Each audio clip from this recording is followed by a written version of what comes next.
음, 안녕하십니까, 여러분. 협법 총론 튜터링을 진행하게 된 15기 유현준입니다. 네, 먼저 이제 제 소개를 드리자면, 아까 말씀드렸다시피 제 이름은 유현준이고요. 어쩌다 보니까 이제 형법에 대한 관심을 가지게 되어서 그 튜터링을 제가 좀 진행을 하게 되었고, 제가 이런 그 강의를 이렇게 누군가에게 과외를 해본 적인가는 되게 처음이기 때문에 좀 뭐 말이 좀 빠르거나 아니면 좀 발음이 어눌해지거나 아니면 좀 그 강의 계획이 좀 매끄럽지 않게 흘러갈 수도 있어요. 그래서 사실 그 지난주에 제가 그 계획서도 3번이나 같이 올렸었죠. 네, 그런 점에서 조금 모자람이 있더라도 여러분들이 넓은 아량으로 이해를 해주시면 감사하겠습니다. 그리고 일단 저희 포부이자 이제 제가 이 한 학기 튜토링을 진행하면서 어떤 마음가짐으로 할 것이냐. 그래서 좀 재밌는 형법을 위주로 이제 여러분들이 형법에 저와 같이 흥미를 느끼실 수 있게 첫 번째는 좀 재미있게 좀 쉽게 설명하는 것을 1순위로 두고자 하고, 이제 2순위는 이제 그나마 그 중에서도 총론 부분에서 제일 중요한 부분들을 효율적으로 학습할 수 있게 제가 잘 쳐드릴 거고, 그 다음에 3순위로는 이제 그 효율적인 부분과는 별개로 제가 여러분들이 조금 알아야 좋은 TMI들을 위주로 약간의 부가 설명을 하면서 이번 학기를 진행할 예정이고요. 그래서 제 연락처는 제가 그 올린 공유 드라이브에 그 메모장 파일에 있으니까 거기서 이제 뭐 질문이나 있으시면 언제든지 저한테 연락을 주시면 제가 도와드리도록 하겠습니다. 그리고 여기 사진을 붙인 이유는 그거 딴 하고는 대면으로 하는데 저도 이제 비대면으로 하지만 그래도 이제 제 얼굴 정도는 보여드리는 게 그 기본적인 예의인 것 같아서 이렇게 했고요. 다음으로 넘어가면, 그래서 일단 매주 자료는 이제 그 강의안과 그 다음에 과제로 낼 사례 자료, 그 다음에 프레임과 그리고 사례형 모듈이 나갈 건데, 이 강의안은 이제 저희 인하로 대대로 내려오는 강의안을 제가 그거 계속해서 수정 보완된 강의안을 제가 이제 올해 맞게 한번 검수를 하면서 수정을 한 강의안이고요.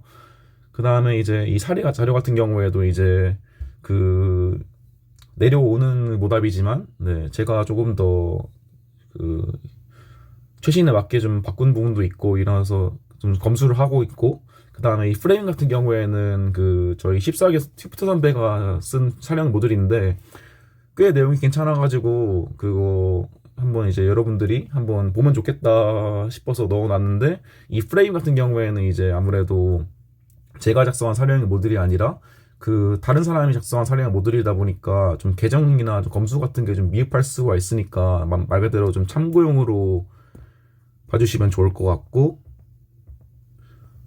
그 다음에 이제 사례형 모듈을 제가 쓴 것도 이제 매주 드릴 건데, 이거 그리고 사례형 모듈이라 하면 이제 제가 저희 내신 특강을 들으신 분들한테는 설명을 드렸지만 이제 이걸 이 유튜브 강의를 통해서 처음 들으신 분도 있을 것 같은데, 이 부분에 대해서는 뒤에 제가 그 답안지 작성법 쪽에 있으니까 무엇인지는 좀 일단 추후에 설명하도록 하고, 그래서 근데 이 사례형 모듈을 일단 그 진도별로 끊어서 드릴 겁니다.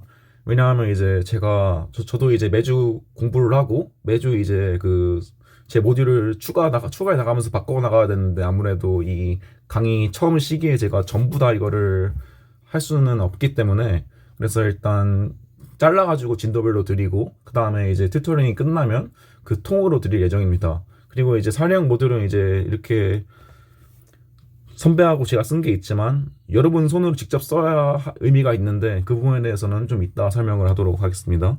그래서 이제 그 이 네 가지 자료들은 이제 이 공유 폴더에 올려올 예정이고, 이 링크도 이제 아마 이제 여러분들이 이 강의를 보시는 시점에서는 이제 그 저희 그 오픈 카톡방에 올라올 예정이니까 이제 가져와서 매주 받으시면 되고, 그래서 좀 주의사항을 그 2가지만 좀 드리자면, 먼저 일단 첫 번째로 저희 이 자료를 뭐 저희 동기나 아니면 뭐 선후배끼리 이제 인하로 내부끼리는 얼마든지 공유하셔도 되는데 외부 유치를 삼가주셨으면 좋겠습니다. 왜냐 이게 뭐 이 사량 모듈 같은 경우에는 뭐 제가 써서 뭐 상관없다까지는 아니지만 뭐 별 문제가 없지만, 이 3가지는 이제 아무래도 제 자료가 아니기 때문에 좀 문제가 생길 수가 있고, 그 다음에 이제 두 번째는 이제 제가 이제 편의상 이제 자료를 좀 미리 올릴 수 있는데, 제가 이 강의를 보통 한 월요일쯤에 찍은 다음에 뭐 그 사이에 이제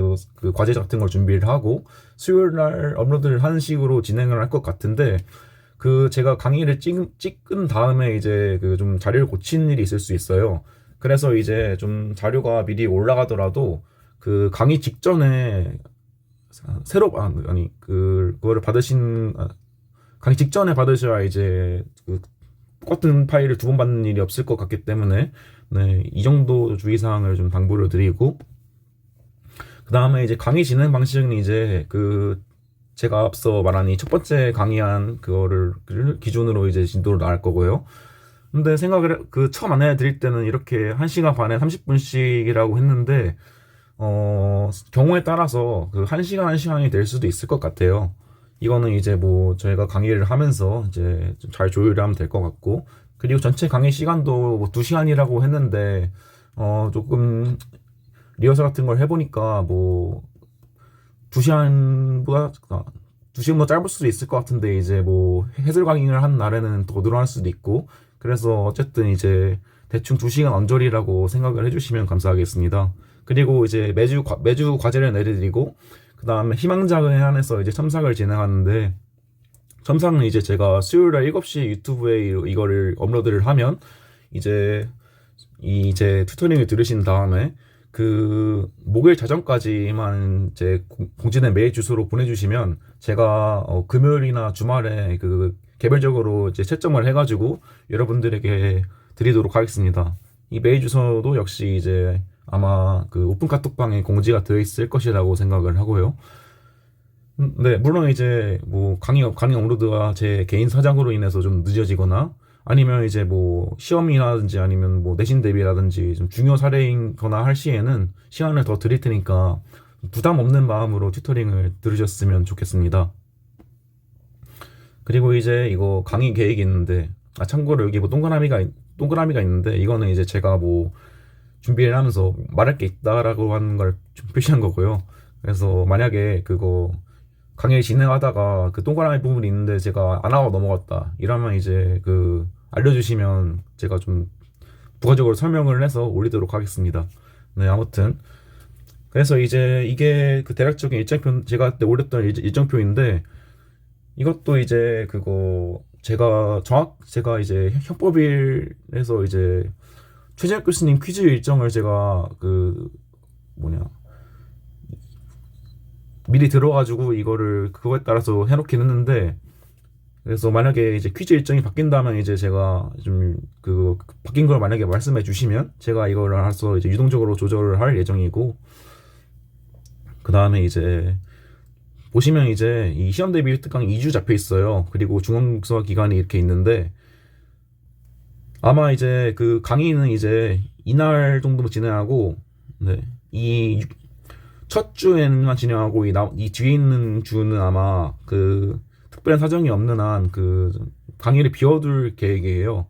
그래서 일단 좀 비어 있으니까 일단 2개로 채워넣긴 했는데, 이렇게 그 이유는 이제 시험 기간 및 그 시험 1주 전에는 이제 그거 여러분들도 튜터링을 듣기 좀 부담스럽고, 저도 이제 강의 준비를 해서 업로드를 하기도 부담스럽기 때문에 이제 서로 좀 그 내신에 집중하는 시간을 갖고자 이제 이 두 부분은 좀 비워둘 예정이고, 물론 이제 만약에 그 시험 대기 특강을 하는데 좀 진도가 밀렸다 이런 싶으면 강의를 할 수 있는데, 아마 그럴 일이 없도록 최선을 다할 예정입니다. 그리고 이제 이날은 아마 그 최진혁 교수님 2022년도 및 2023년도를 풀어준 해설 강의와 이제 모답을 제공할 예정인데, 그렇다면 그 김 교수님이랑 조 교수님은 어떻게 되나요? 버린 건가? 네, 버린 게 아니라 이 두 분은 제가 그 사량 모답을 딱히 준비해둘 필요가 없다고 생각을 해서 이렇게 짰는데, 그 이유는 먼저 김대현 교수님 같은 경우에는 본인이 쓰신 애초에 그 문제를 본인이 형법 연습인가 그 사례집에서 내세요. 그래서 애초에 모답이 있고 그 다음에 이제 매번 시험을 보시면 그 기준표 같은 걸 주시기 때문에, 그러니까 쉽게 말하면 교수님이 작성한 모답이 있기에 제가 쓴 모답이 오히려 의미가 없거나, 아니면 이제 뭐 저는 필요 없다 생각하는데 교수님이 중요하다고 생각하는 부분이 있을 수 있겠죠.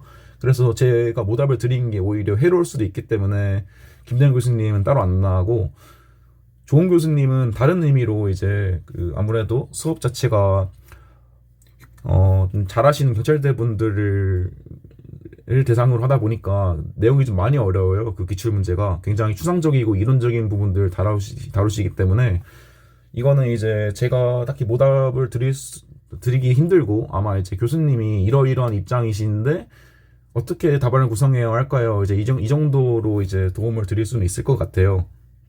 이게 왜냐하면 이제 그때 기출을 훑어봤는데, 제가 본 되게 이론적인 얘기 같은 거는 제가 공부를 해서 드리면 되지만, 이제 보니까 뭔 문제 중 하나가 리딩 퀘스천 이런 게 있더라고요. 이분에. 근데 이제 이런 거는 이제 교수님이 수업 시간에 말씀하시는 분이니까 제가 어떻게 할 수가 없죠. 그리고 이걸 좀 알아보니까 뭐 이제 뭐 유도 신문과 어떤 신문의 차이점이라던데, 이제 그런 제가 알 도리가 없기 때문에 제가 모답을 드릴 수는 없고, 그래서 제가 말하고 싶은 게 무엇이냐, 이 두 분은 이제 그 혹시라도 이제 그 시험 준비를 하시다가 도움이 필요하시면 제가 얼마든지 그 같이 고민하고 같이 이제 열심히 머리를 굴려볼 테니까, 일단 기본적으로 이 내신 대비 특강 때는 최진혁 교수님을 기준으로 한다는 정도만 알아주시면 될 것 같습니다. 그리고 그거 김대현 교수님과 조은 교수님 분반도 이 최진혁 교수님 시험을 풀어보는 걸 권장해요. 문제가 워낙 변시 적합적이고 그 다음에 이제 굉장히 좀 고난이도로 나오기 때문에 연습을 하기에는 더할 나위 없다고 생각을 해요. 그래서 일단 기본적인 강의 계획은 이렇게 된다고 말씀을 드리고, 그 다음에 이제 제 그 지난주에 진행한 내신 특강을 안 오신 분도 있을 거라 생각하기 때문에 이 부분을 좀 간단하게 언급을 하고 갈 건데, 만약에 이제 내신 특강을 들었다 하시는 분은 이제 그 뒤로 그 유튜브니까 뒤로 넘어와서 그 총론 왜 중요한가 그 부분으로 좀 넘어가시면 될 것 같고, 그리고 제가 좀 감기 기운이 있어가지고 좀 기침이 좀 나올 수 있는 점 죄송합니다. 좀 최대한 거슬리지 않도록 그 진행을 해보도록 할게요. 그래서 일단 그 답안지 작성 일반론을 좀 말씀드리고자 하는데, 이거는 이제 비단 형법 한정되지 않고 거의 모든 이제 사령에서 죄송합니다. 모든 사령에서 이제 이런 기본 흐름이라고 해야 되나요? 이런 기본 구조를대로 적어도 이제 이런 흐름대로 진행되어야 이제 그 완결된 답안지가 완성이 돼요. 그래서 일단 그 5단계는 이제 조문, 문제의 제기, 그다음에 법리, 뭐 어렵게 말하면 법리지만 이제 문제풀이 공식이죠. 공식을 제시하고 사안을 포섭을 하고 결론을 내린 거예요. 그래서 이제 저희가 이제 그 대입법 국가이자 성문법 국가니까 저희의 모든 법적 논의는 조문에서 시작하기 때문에 조문을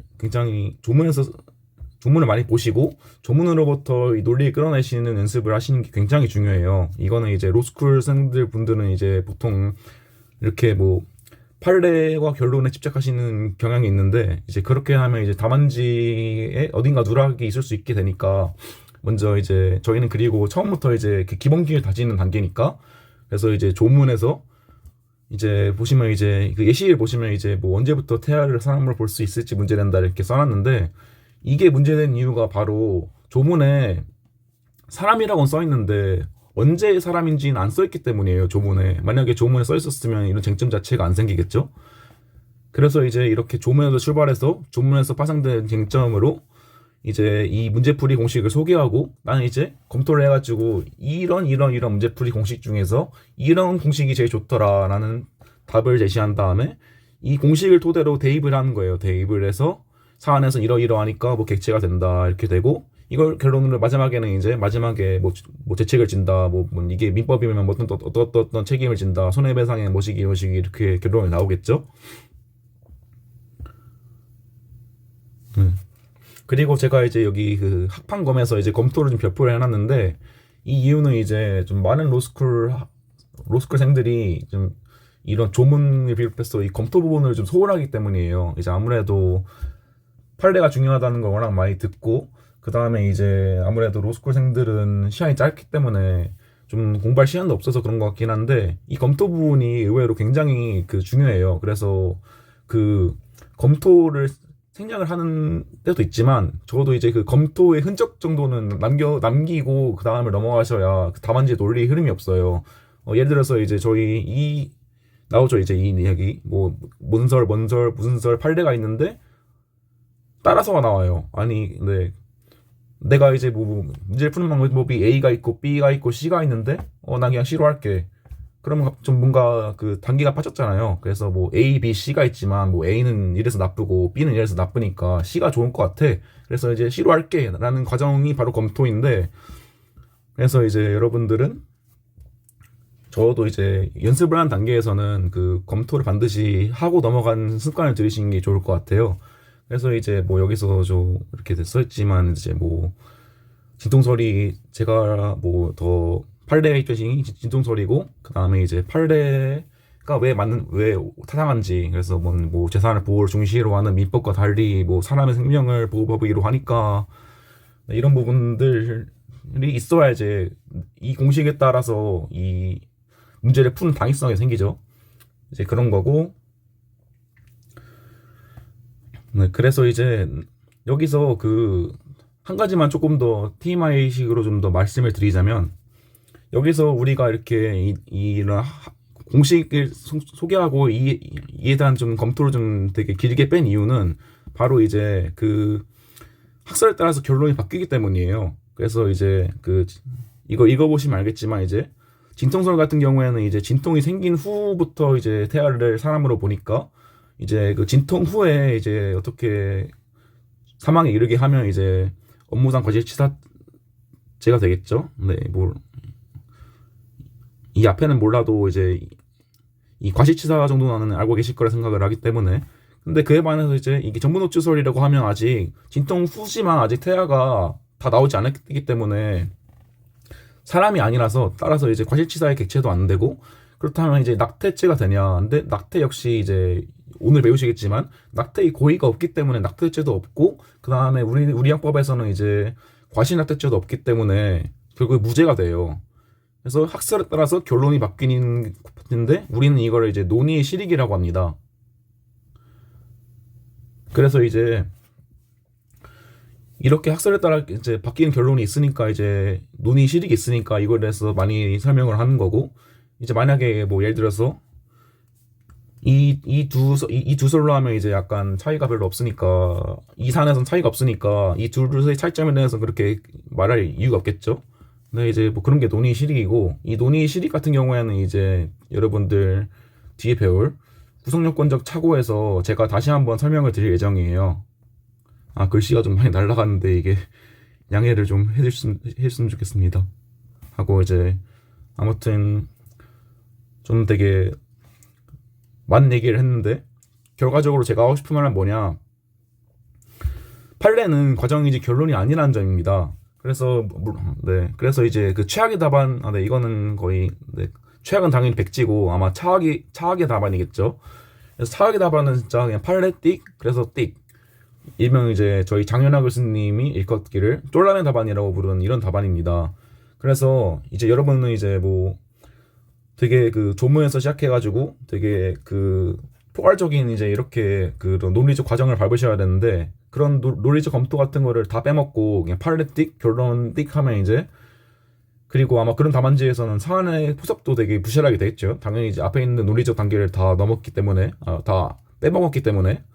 그렇기 때문에 이제 그러면 진짜 한 100점 만점에서 50점도 받기 힘들어요, 이런 답안지는. 그러니까 일단 기본은 이렇게 연습을 하시고, 이 다음에 이제 물론 이제 저희가 그 모든 답안지에서 다 이렇게 막 길게 쓸 수 없겠죠. 왜냐하면 저희는 변신은 시간이 정해진 시험이고, 이제 그에 따라서 배점도 정해져 있기 때문에 좀 이렇게 압축해서 준비할 필요가 있는데, 이렇게 압축해서 이게 그거 쟁점별로 압축을 해서 따로 정리해둔 그런 어떤 정리집을 이제 사례형 모듈이라고 합니다. 네. 그래서 이제 뭐 조문은 조문 번호만 쓰시고, 네. 당연히 이제 조문 베낄 수도 있겠지만, 네. 아마 그렇게 조문까지 다 쓸 시간이 없으실 거예요. 그래서 조문은 이제 조문 번호만 이제 쓰시고, 그 다음에 이제 쟁점 제기도 좀 짧게 줄이시고, 학설은 이제 뭐 간단 설명만 하거나, 아니면 이제 그거 이름만 쓰고 이제 내용을 이제 검토해서 녹인다든지 이런 식으로 짧게 쳐주고, 판례도 키워드 위주로 정리를 해주시는, 이렇게 압축을 해서 준비를 하고, 만약에 이제 이거에서 더 이제 뭐 배점이 적거나 뭐 판례가 너무 뻔하다, 아니면 뭐 시간이 없다, 뭐 예를 들어서 이제 판례가 너무 뻔한 거에 예시는 뭐 아내에 대한 아니 그 아내가 이제 강간의 객체가 되는가, 아니 이제 이거는 뭐 저 입장에서 너무 뻔하지만 뭐 과거에는 좀 중요한 쟁점이었는데 저 입장에서 너무 뻔하죠. 그래서 이런 경우에는 뭐 학설도 이제 없고 판례만 쓰시면 되시 판례만 이제 쓰고 넘어가시면 되시고, 이제 아니면 이제 또 뭐 또 추가로 하자면 뭐 강론에서 이제 강론은 좀 판례가 많이 나와요. 그래서 좀 중요 판례만 쓰고 이제 그 학설 대립이 없는 경우가 꽤 많기 때문에, 그래서 이제 뭐 판례만 쓴 다음에 이제 간단하게 그냥 이 판례가 왜 맞는지 정도 한 줄만 써주시고 넘어가는 경우도 있고, 사안에 따라서 내가 판례를 너무 많이 써야 된다, 그러면 이제 검토를 생각하기도 합니다.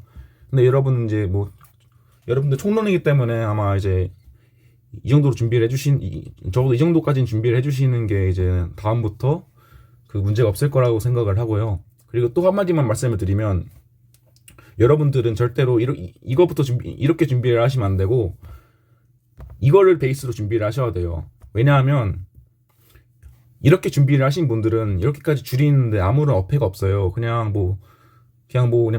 조금만 뭐 중요한 거 덜 중요한 거 구분해가지고 쳐내면 되니까. 근데 이렇게 준비를 하신 분들은 이렇게 쓰지 못해요. 이걸 좀 정리하면 이제 길게 준비하신 분은 이거 줄이는 건 얼마든지 가능한데, 짧게 준비하신 분은 절대로 길게 쓰지 못합니다. 그래서 이제 결국 이제 그래서 제가 하고 싶은 말은, 그래서 이 흐름을 주의하자, 이 흐름으로 공부를 하자. 그 다음에 이제 이걸 이제 현출하기 위해서 이런 사례형 모듈을 만들자. 그리고 이제 결국엔 이제 난 팔레틱, 결론틱, 답안지를 쓰지 말자. 네, 이 정도로 하고 이제 넘어가도록 하겠습니다. 이거 뭐 시험 출제 예시인데, 이거는 이제 뭐 비단 최재 교수님뿐만 아니라 이게 기본적으로 변시해서 이런 식으로 나와요. 그래서 이제 뭐 상황 1이 있고 상황 2, 상황 3, 상황 이렇게 여러 개 나왔는데, 그래서 이제 뭐 시험은 거의 이제 뭐 가불명정의 죄칙을 검토하시고가 이제 메인 쟁점으로 나오고요. 그래서 여러분들은 이제 그거 가끔 실수하시는 분이 계시는데, 목차를 그 막 갑에 제책한 다음에 갑에 제책한 다음에 그다음에 상황 1, 2, 3, 4 이렇게 하신 게 이렇게 쓰시는 분이 있는데, 반대로 상황 1을 대목자로 잡고 그 다음에 이제 갑의 제책 이런 식으로 논의해 주시는 게 답안지가 훨씬 더 깔끔하게 나오니까 이제 그런 실수를 하지 않도록 조율을 하시고, 그래서 이제 좀 답안지 작성 팁으로 이제 좀 목차 작성법 같은 거를 몇 개 알려드리면, 먼저 이제 문제 제기는 따로 목차를 잡지 않으셔도 됩니다. 이제 일단 최재욱 교수님, 장현환 교수님은 일단 공식적으로 배점이 없고, 제가 알기로 김대현 교수님도 따로 이 문제 제기에 배점을 하지 않으시는 걸로 알고 있는데, 그건 이제 교수님이 모답을 확인해 보시면 될 것 같아요. 그리고 이제 이게 제일 중요한데, 목차 잡는데 너무 시간 쓰지 마세요. 내용을 이게 아무리 목차 이쁘게 쓰면 당연히 좋죠. 이제 목차를 이쁘게 쓰고 깔끔하게 쓰면 이제 되게 논리적으로 보이고 되게 좋은데, 일단 여러분들은 이제 아직 그 사령 풀이에 약간 익숙하지 않기 때문에 목차를 깔끔하게 잡는 것도 어려울 뿐더러, 이런 목차를 이쁘게 잡아도 이 목차 이쁜 거에는 배점이 없습니다.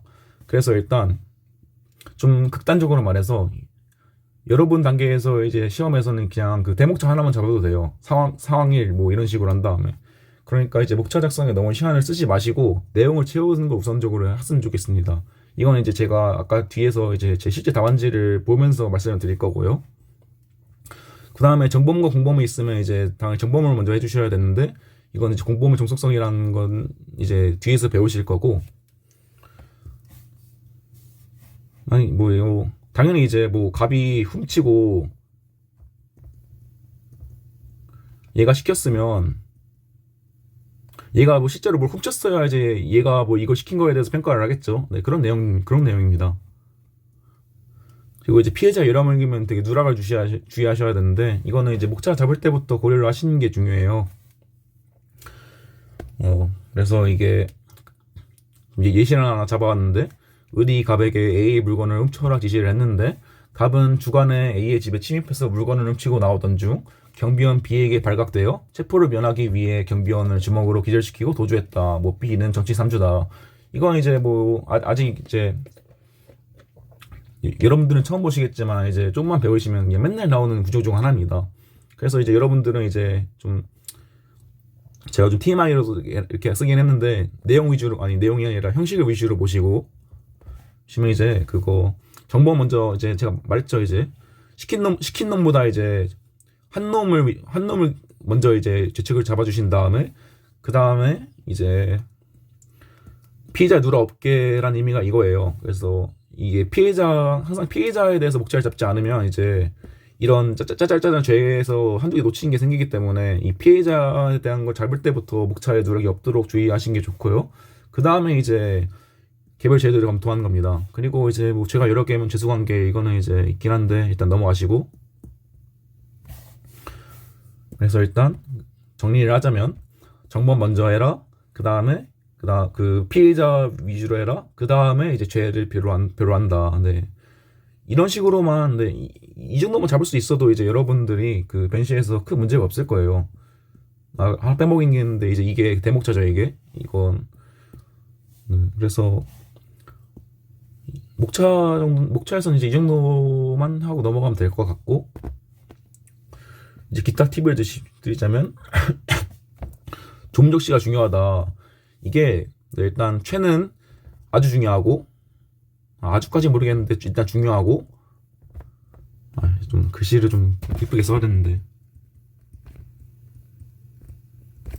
김대현 교수님은 그거 제가 그 특강을 들어보니까 뭐 중요하시다고도 하는데 뭐 배점은 없다 뭐 이런 말이 있는데 이제 이 부분은 이제 교수님은 직접 말씀하시면 좋을 것 같아요. 근데 아무튼 근데 약간 이렇게 개발적인 교수님별로 보는 게 아니라 일반적으로 보면 조문적시가 굉장히 중요해요. 제가 말씀드렸죠. 이제 여러분들의 거의 모든 법적 쟁점은 조문에서 나온다고. 그리고 여러분들이 누군가를 이제 잡아 넣어야 되는데 당연히 근거 없이 잡아 넣으면 안 되고 법에 이런 게 써 있다. 법을 근거로 이제 이걸 잡아 넣으셔야 되잖아요. 그렇기 때문에 이제 조문의 적시를 하시는 건 매우 중요하다. 그래서 이제 내신에서 이제 총론 규정 같은 게 있어요. 이제 뭐 예를 들어서 이제 13조 고의, 14조 과실, 뭐 15조 착오 뭐 시기 그리고 이제 또 중요한 게 공범이 이제 이게 제가 좀 미리 스포를 하자면 공범이 제일 중요하거든요. 제일 중요하거든요. 총론에서는 이거에서 이제 30조 이항은 이제 시험에서도 네, 써주셔야 이제 좀 좋아하시는 교수님들이 많고 뭐 그 외 총론 규정은 이제 쓰면 좋다 정도인데 적어도 이제 해당 범죄의 조문 정도는 찾아가지고 쓰시는 거를 권장합니다. 그 다음에 이제 뭐 사안의 포섭을 풍부하게 하라 뭐 이 말은 되게 많이 들으셨을 거예요. 뭐 근데 이제 사안의 포섭을 어떻게 하면 풍부하게 할 수 있냐라고 하면 이제 판례 어구를 쓰시는 게 제일 좋습니다. 이제 저희 대본 판례가 되게 친절하게 그거 어떤 용어가 있으면 정의를 해주신 게 많기 때문에 이 정도만 이제 그 판례 어구를 이용해서 포섭을 해주시면 굉장히 다문제 풍부해 보여요. 그래서 앞에 예시에서도 뭐 이제 뭐 일하고 과실했으니 업무상 과실범위나 띡 하고 판례 띡 결론 띡 하고 넘어가는 게 아니라 이제 뭐 업무라 하면 이제 사람이 사회생활을 지휘해서 계속적 반복적으로 행하는 사무다 이러고 포섭을 하고 과실은 이제 뭐 예견 가능성, 회피 가능성이 있음에도 불구하고 이제 객관적 주임을 해태해서 결과가 발생했다. 네, 이런 식으로 네, 그 판례 어구를 통해서 포섭을 해주시면 굉장히 있어 보이거든요. 그래서 이제 사안의 포섭을 풍부하게 하라. 그중 하나의 방법은 이제 판례 어구를 습관화하는 거다 정도가 돼 있고요. 그 다음에 이제 이것도 좀 중요한 내용인데 모든 문장에는 의미가 있습니다. 이제 여러분이 보신 사례형 시험이라 하면 이제 되게 원래는 막 5페이지, 6페이지, 막 10페이지 이렇게 긴 문제인데 그걸 줄이고 줄여가지고 한 페이지가 된 거예요. 그래서 그 모든 문장에는 기본적으로 이제 힌트 같은 게 있기 마련이고, 만약에 이제 그거 여러분들이 이제 막 다 썼는데 어떤 문제에서 어떤 문장이 안 들어가 있다, 어떤 문장 내용이 빠져 있다 이러면 거의 100에 99는 쟁점 누락이 있는 겁니다. 그래서 그거 적어도 이제 문제풀이를 풀 때 좀 시간을 좀 여유롭게 잡으시고, 예를 들어서 이제 1시간 시험이면 적어도 10분 정도는 이제 좀 문제를 꼼꼼히 읽으면서 추출을 하시는 연습을 하셔야 합니다. 뭐 이제 그 힌트 예시로 이제 오늘 배우게 된 내용인데, 이제 주어도 어쩔 수 없다. 이거는 이제 이걸 쓰라는데, 미필적 고의와 인식 있는 과실의 구분에 대한 쟁점을 쓰라는 힌트거든요. 그래서 이제 매 문장, 매 단어에 이런 게 있을 수 있으니까 이거를 꼼꼼히 찾아가지고 여유롭게 좀 시간을 두고 추출을 해야 된다는 걸 말씀을 드리고, 그 다음에 판례는 당연히 키워드 중심으로 하셔야 돼요. 네, 이거는 너무 뻔한 말이고, 또 중요한 내용이 이제 이거 아까 말씀드린 거죠. 판례가 정답이 아니고 판례가 왜 옳고 그른지 이제 검토를 해야 된다. 물론 이제 제가 말한 건 이제 뭐 강론이거나 이제 좀 되게 판례가 뻔한 케이스에서는 좀 검토를 좀 줄이거나 아니면 아예 그냥 스킵할 수도 있는데, 적어도 이제 총론에서는 그 검토를 하신 일이 많아요. 그래서 일단 판례가 적어도 왜 맞는지, 왜 틀린지, 내가 왜 판례를 쓸 건지 이 정도의 논거 정도는 길게 안 쓰셔도 돼요. 아마 제가 드릴 오답에서는 뭐 길게 쓸 건데, 진짜 그냥 딱 한 줄만 쓰시면 되니까, 이렇게 한 줄만 더, 딱 한 줄만 추가해 주셔도 되게 답안지가 달라 보여요. 이제 뭐 이런 판례가 있는데 이런 판례는 왜 좋다, 그래서 내가 이 판례 법리를 이용해가지고 문제를 풀겠다라는 중간 과정이 더해진 것만으로 답안지가 훨씬 더 풍성해 보이기 때문에, 짧게라도 이제 검토를 하시는 연습을 검토해 주시는 거를 습관화해 주시면 좋고, 이거 특별법 위치를 밖에 두라는 거는 일단 그거 지금 단계에서는 최진혁 교수님 분반 한정으로 제가 말씀을 드릴게요. 이게 그거 최진혁 교수님 그 퀴즈 같은 건 제가 또 이제 그 강의를 해드리겠지만, 특별법이 좀 나오기도 하고 실제 시험에서도 나와요, 특별법이. 그렇기 때문에 이제 적어도 이제 어디에 뭐가 있다 정도는 알고 계셔야 하는데, 그래서 네, 그래야 이제 실제 시험장에 갔는데 왠 이상한 회계한 범위 나와도 당황하지 않겠죠. 그리고 만약에 진짜 실제로 그 최진혁 교수님 시험을 보는데 좀 이상한 범위 나왔다 하면 이제 당황하지 마시고, 차분히 법전 제일 처음 피시면 다 나와요, 순서가. 그래서 그 법이 어딘지를 본 다음에 그 법에서 조문을 찾아서 그냥 그대로만 이제 쓸 수 있으면 이제 문제가 없을 겁니다. 그래서 이거에 대한 자세한 얘기는 제가 이제 퀴즈 강의 때 하겠다는 걸로 이제 넘어가고, 일단 이거는 이제 뭐 내신 특강에서 한 얘기인데 이거 당연히 뻔한 얘기죠. 그 다음에 뭐 기타 짜잔 이 뭐냐 죄수관계가 있고 뭐 이걸로 뭐 득점을 하는 게, 이거는 이제 여러분 단계에서는 아마 모르실 거예요. 이제 이 두 개 다 여러분들이 배우셔야 하기 때문에. 그래서 이거는 이제 나중에 이제 형2에서 제가 아마 튜토리얼 할 것 같은데, 형2에서 이제 짚고 넘어가면 될 문제니까 일단 2단계에서 넘어가도록 하겠습니다. 이제 뭐 이거 두 개도 이제 중요하죠. 일단 그래서 좀 정리를 하자면, 왜 이제 제가 이제 왜 조문을 적시하라고 하냐, 왜 뭐 사안보습을 판례대로 가라고 하냐, 왜 검토를 하라고 하냐. 그래서 이 모든 거의 결론은 남들보다 딱 한 줄 더 쓰기 위함이에요, 결국에. 이제 여러분들의 시험은 남들보다 딱 한 줄만 더 쓰고 나올 수 있으면 점수가 잘 나오는 시험이기 때문에, 이것을 위해서 이제 제가 말씀드린 최소 3가지는 이제 습관화를 해주시면 아마 내신은 물론이고 변시에서도 큰 문제가 없다는 말씀을 드리고 넘어가도록 하겠습니다. 그래서 일단 이건 그냥 제가 쓴 내신인데, 예, 이거는 이제 그 형2 답안지인데, 이제 답안지가 이제 제가 좀 기본기 쌓이고 쓴 거기 때문에 일단 이걸 보여드린 거고, 이건 일단 네, 자랑하자고 하자면 이게 그 최고점이었어요, 이 답안지가. 그래서 보여드린 거기도 하고. 그래서 보시면 이제 이 경우에서는 좀 문제가 좀, 네, 그 문제에 따라서 제가 좀 검토를 좀 미리 빼긴 했는데, 그거 결국에 보시면 이제 그 조문에서 시작해가지고 이 조문에서 파생된 쟁점, 이제 왜 위험한 물건이 되냐, 그 다음에 왜 휴대가 되냐, 이거에서 문제가 된다고 문제 제기를 한 다음에, 그 다음에 이제 협의설, 광의설, 판례 이런 식으로 이제 법리를 소개하고 나는 왜 판례를 따라하냐, 왜 판례를 하겠냐 이렇게 검토를 한 다음에 이제 결론이 나오고 있죠. 이런 식으로 답안지에선 이게 그 기본적인 거고, 이런 식으로 답안지에서 그 큰 흐름이 보이셔야 이제 답안지가 논리적이고 완결될 수 있기 때문에 이런 흐름을 주의하신 게, 네, 좀 준비를 하신 게 좋을 것 같고, 이제 어떻게 이렇게 하냐, 이제 그럼 사례형 모듈 같은 걸 준비해서 각 쟁점을 압축적으로 준비해 둔다. 네, 이건 좀 뒤에서 말씀드릴게요. 그리고 이제 제가 아까 말한 이제 사안의 포섭을 어떻게 풍부하게 하냐. 여기 보시면 이제 뭐 신체에 대한 유형사는 폭행에 해당한다. 그 다음에 이제 뭐 사원의 객관적 용법이나 성질에 따라서 사람을 살상할 수 있는 물건이 위험한 물건이다. 이것도 다 판례 워딩이거든요, 이것도. 그래서 이렇게 포섭을 하실 때 판례 워딩을 좀 활용을 하시면 굉장히 풍부한 답안지를 쓸 수 있다는 정도로 넘어가고, 이건 좀 약간 좀 특이한 케이스였어요. 이게 아마 강론 시험이다 보니까 이 두 가지 판례가 정말 중요해가지고 이 두 가지 판례를 반드시 쓰고 이해된 검토를 해야 되는데, 아무래도 이제 그 시간과 분량이 한정이 있다 보니까 이 경우에서는 이제 그 검토 부분을 그냥 위에서 한번 해버리고 그냥 이거 문제 제기한 다음에 판례 검토 이렇게 한 거거든요.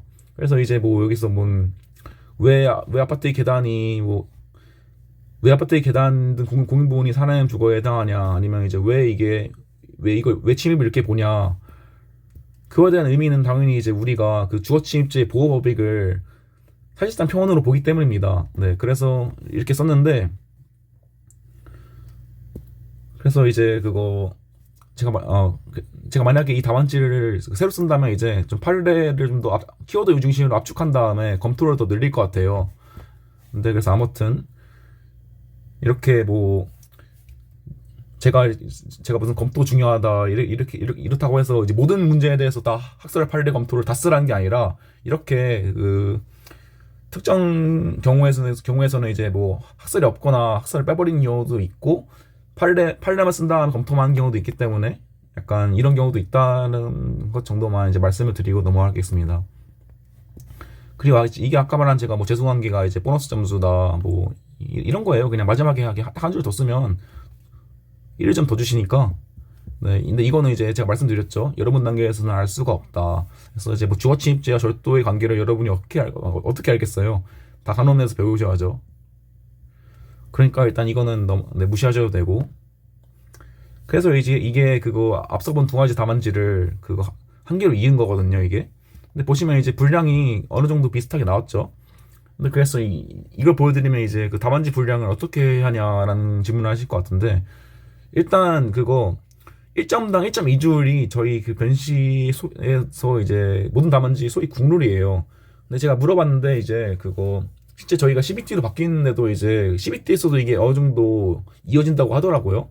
그래서 일단 뭐 근데 저희 내신에서는 아마 그 배점이 있는 경우가 있거나 이제 그냥 그 변시 같은 배점이 아닐 거기 때문에 일단 이거는 그렇게 일단 지금 단계에서는 큰 팁이 아닐 것 같고, 그래서 네 이거 이상으로 뭔가 그 팁을 드리기가 좀 힘들어요. 이게 왜냐하면 이제 이것만큼은 이제 여러분들이 직접 써보시면서 어떻게 해야 될 것 같다를 이제 파악하셔야 하는 분이기 때문에.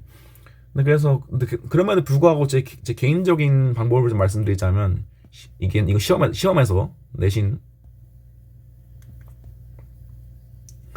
그냥 저는 이제 그 시험 기간을 기준으로 이제 그거 상황이 있다고 말씀드렸잖아요.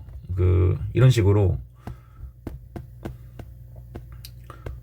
그래서 네, 그 예를 들어서 상황이 네 개가 있고 시험이 1시간이면 이제 15분 아니면 뭐 그 중에서 상황 하나가 되게 중요한 거면 이제 상황 1, 20분, 나머지 이제 12, 13분 이런 식으로 되게 줄여가지고 상황당 시간을 할당한 다음에 쓰면서 내가 이 상황에서는 내가 시간이 이만큼 주어졌는데 더 빨리 써야겠다 하면 이제 좀 간략하게 쓰는 거고, 그 다음에 좀 시간이 좀 여유롭다 이러면 좀 길게 쓰는, 이런 식으로 조절을 하니까 큰 문제는 없어 보이더라고요. 그래서 이거는 제 방법이고, 이제 여러분들이 쓰면서 이제 연습을 하시면 아마 이거는 문제 없을 거예요. 제가 로스쿨 3학년생들한테 아니 로스쿨 3학년생 분들한테 말해보니까 뭐 답안지 분량 조절 가지고 고민하시는 분은 별로 없더라고요. 좀 분량을 어떻게 채울지를 고민하시는 분은 많은데, 네, 아무튼 그래서 제가 또 한마디만 더 하면, 여러분들은 이제 로3 때 답안지 분량을 어떻게 채워야 할지 고민하지 않기 위해서는 이 기본대로 하셔야 된다. 네, 아무튼 네, 여기까지만 하고, 좀 당부사항을 드리면, 전 개인적으로 특히 이제 그 최재 교수님 분반은 총론 인강을 듣고 오셨으면 좋겠어요. 이거는 그냥 진도별로 들으시면 되고, 이게 왜냐하면 이제 일단 최재 교수님 수업 같은 경우에는 그 강의 방식이 좀 난해하기 때문에 이거를 베이스 잡고 가야 이제 이 수업을 활용할 수 있지, 아니면 수업을 거의 버리는 거나 마찬가지거든요. 근데 저는 개인적으로 최진혁 교수님 수업도 굉장히 건질 게 많다고 생각하기 때문에, 적어도 이제 뭐 제 튜터링을 듣기 전에 인강을 듣는 거는 이제 제 튜터링이 좀 진도가 빠르기 때문에 힘들 수 있는데, 적어도 이제 그 교수님 진도별로는 진도 전까지는 이제 총론 인강을 듣고 오시는 게 좋고, 그리고 이제 김대현 교수님 같은 경우에는 본인이 유튜브에 그거 인강을 찍어 올리시는데, 그것도 총론 인강이죠. 네, 그래서 이제 김대현 교수님은 그 본인 유튜브를 네, 글씨 고라지 마라. 네, 유튜브 참조하셔도 돼요. 그리고 이제 뭐 최재 교수님 같은 경우에는 인강 같은 경우에는 뭐 이분도 있고, 네, 이게 이분 제가 추천하는데, 네, 아무튼 적어도 이제 제가 뒤에 말할 거지만 총론문이 되게 되게 기본기이자 되게 중요한 내용이기 때문에, 적어도 이 부분을 베이스로 확실히 잡기 위해서는 인강 듣는 게 베스트거든요. 제일 좀 덜 귀찮기도 하고. 그러니까 네, 적어도 이제 제가 하고 싶은 말은 튜터링까지는 이제 안 듣고 와도 되는데, 적어도 학교 진도별로는 듣고 오는 것을 추천한다. 네, 까지 말씀을 드리겠습니다. 그 다음에 이제 사량 모듈이, 네, 이건 네, 제가 쓴 모듈이기도 하고, 아마 오늘 여러분들 공유 드라이브에 처음 고의의 부분에 대한 제 모듈이 올라왔겠죠? 네, 이건 네, 여러분이 뒤에서 보시게 될 모듈이긴 한데, 그래서 이게 사량 모듈이 뭐냐, 제가 앞서 말씀드렸다시피 저희가 원래 이상적으로 쓰면 좋은 기본적 그런 조문부터 시작해가지고 이제 문제 제기한 다음에 법리 검토하고, 그 다음에 사안을 적용한 다음에 결론 내는 이상적으로 쓸 수 있는 부분을 압축해가지고 난 시험장에 이렇게 쓰고 오겠다라고 주요 약점별로 정리를 해놓는 걸 사량 모듈이라고 합니다.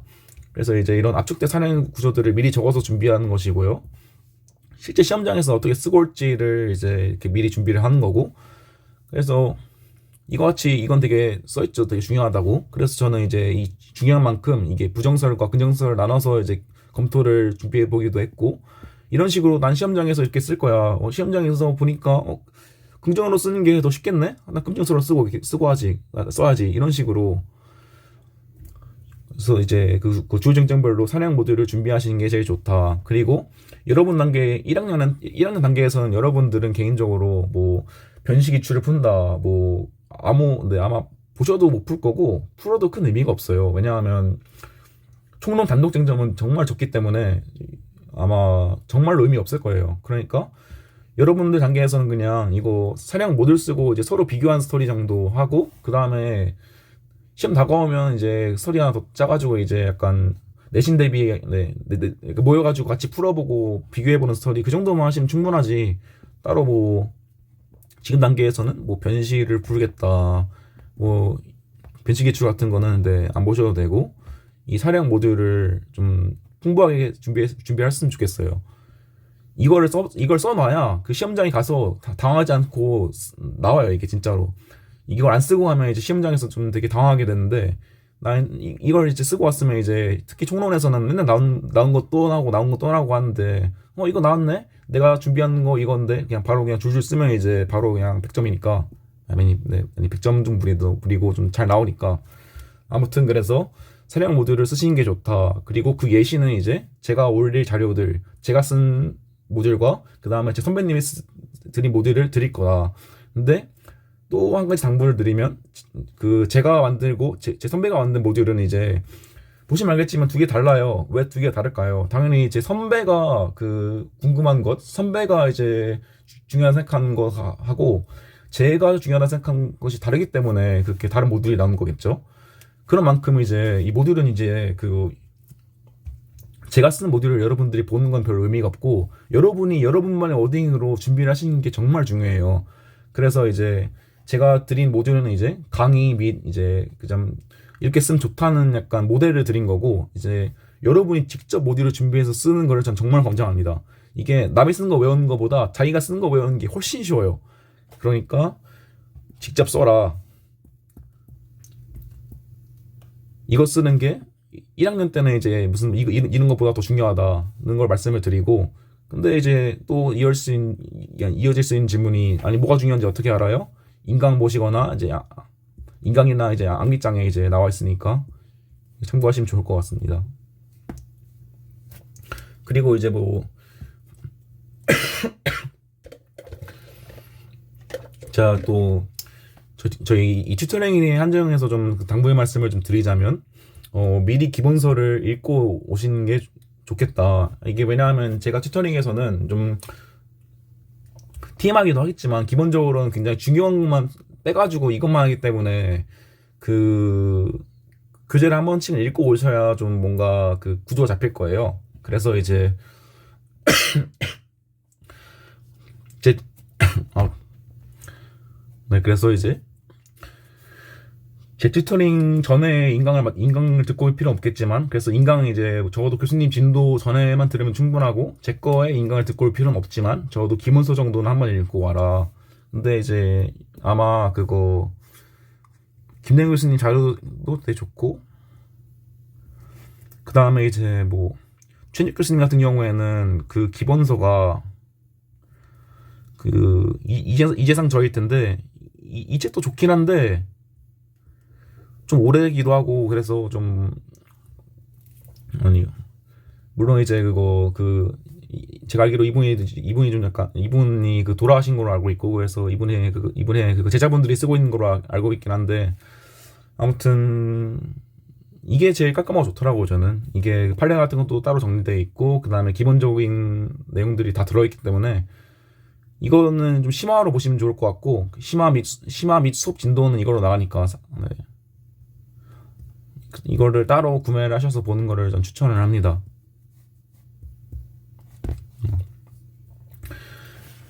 네, 그래서 이제 이것으로 이제 OT는 끝났고 이제 그 기본 이제 저희가 진도를 빼기 전에 저희 총론이 왜 중요한가, 그다음 어떻게 공부해야 되는가에 대해서 좀 짧게 말을 하고 가려고 해요.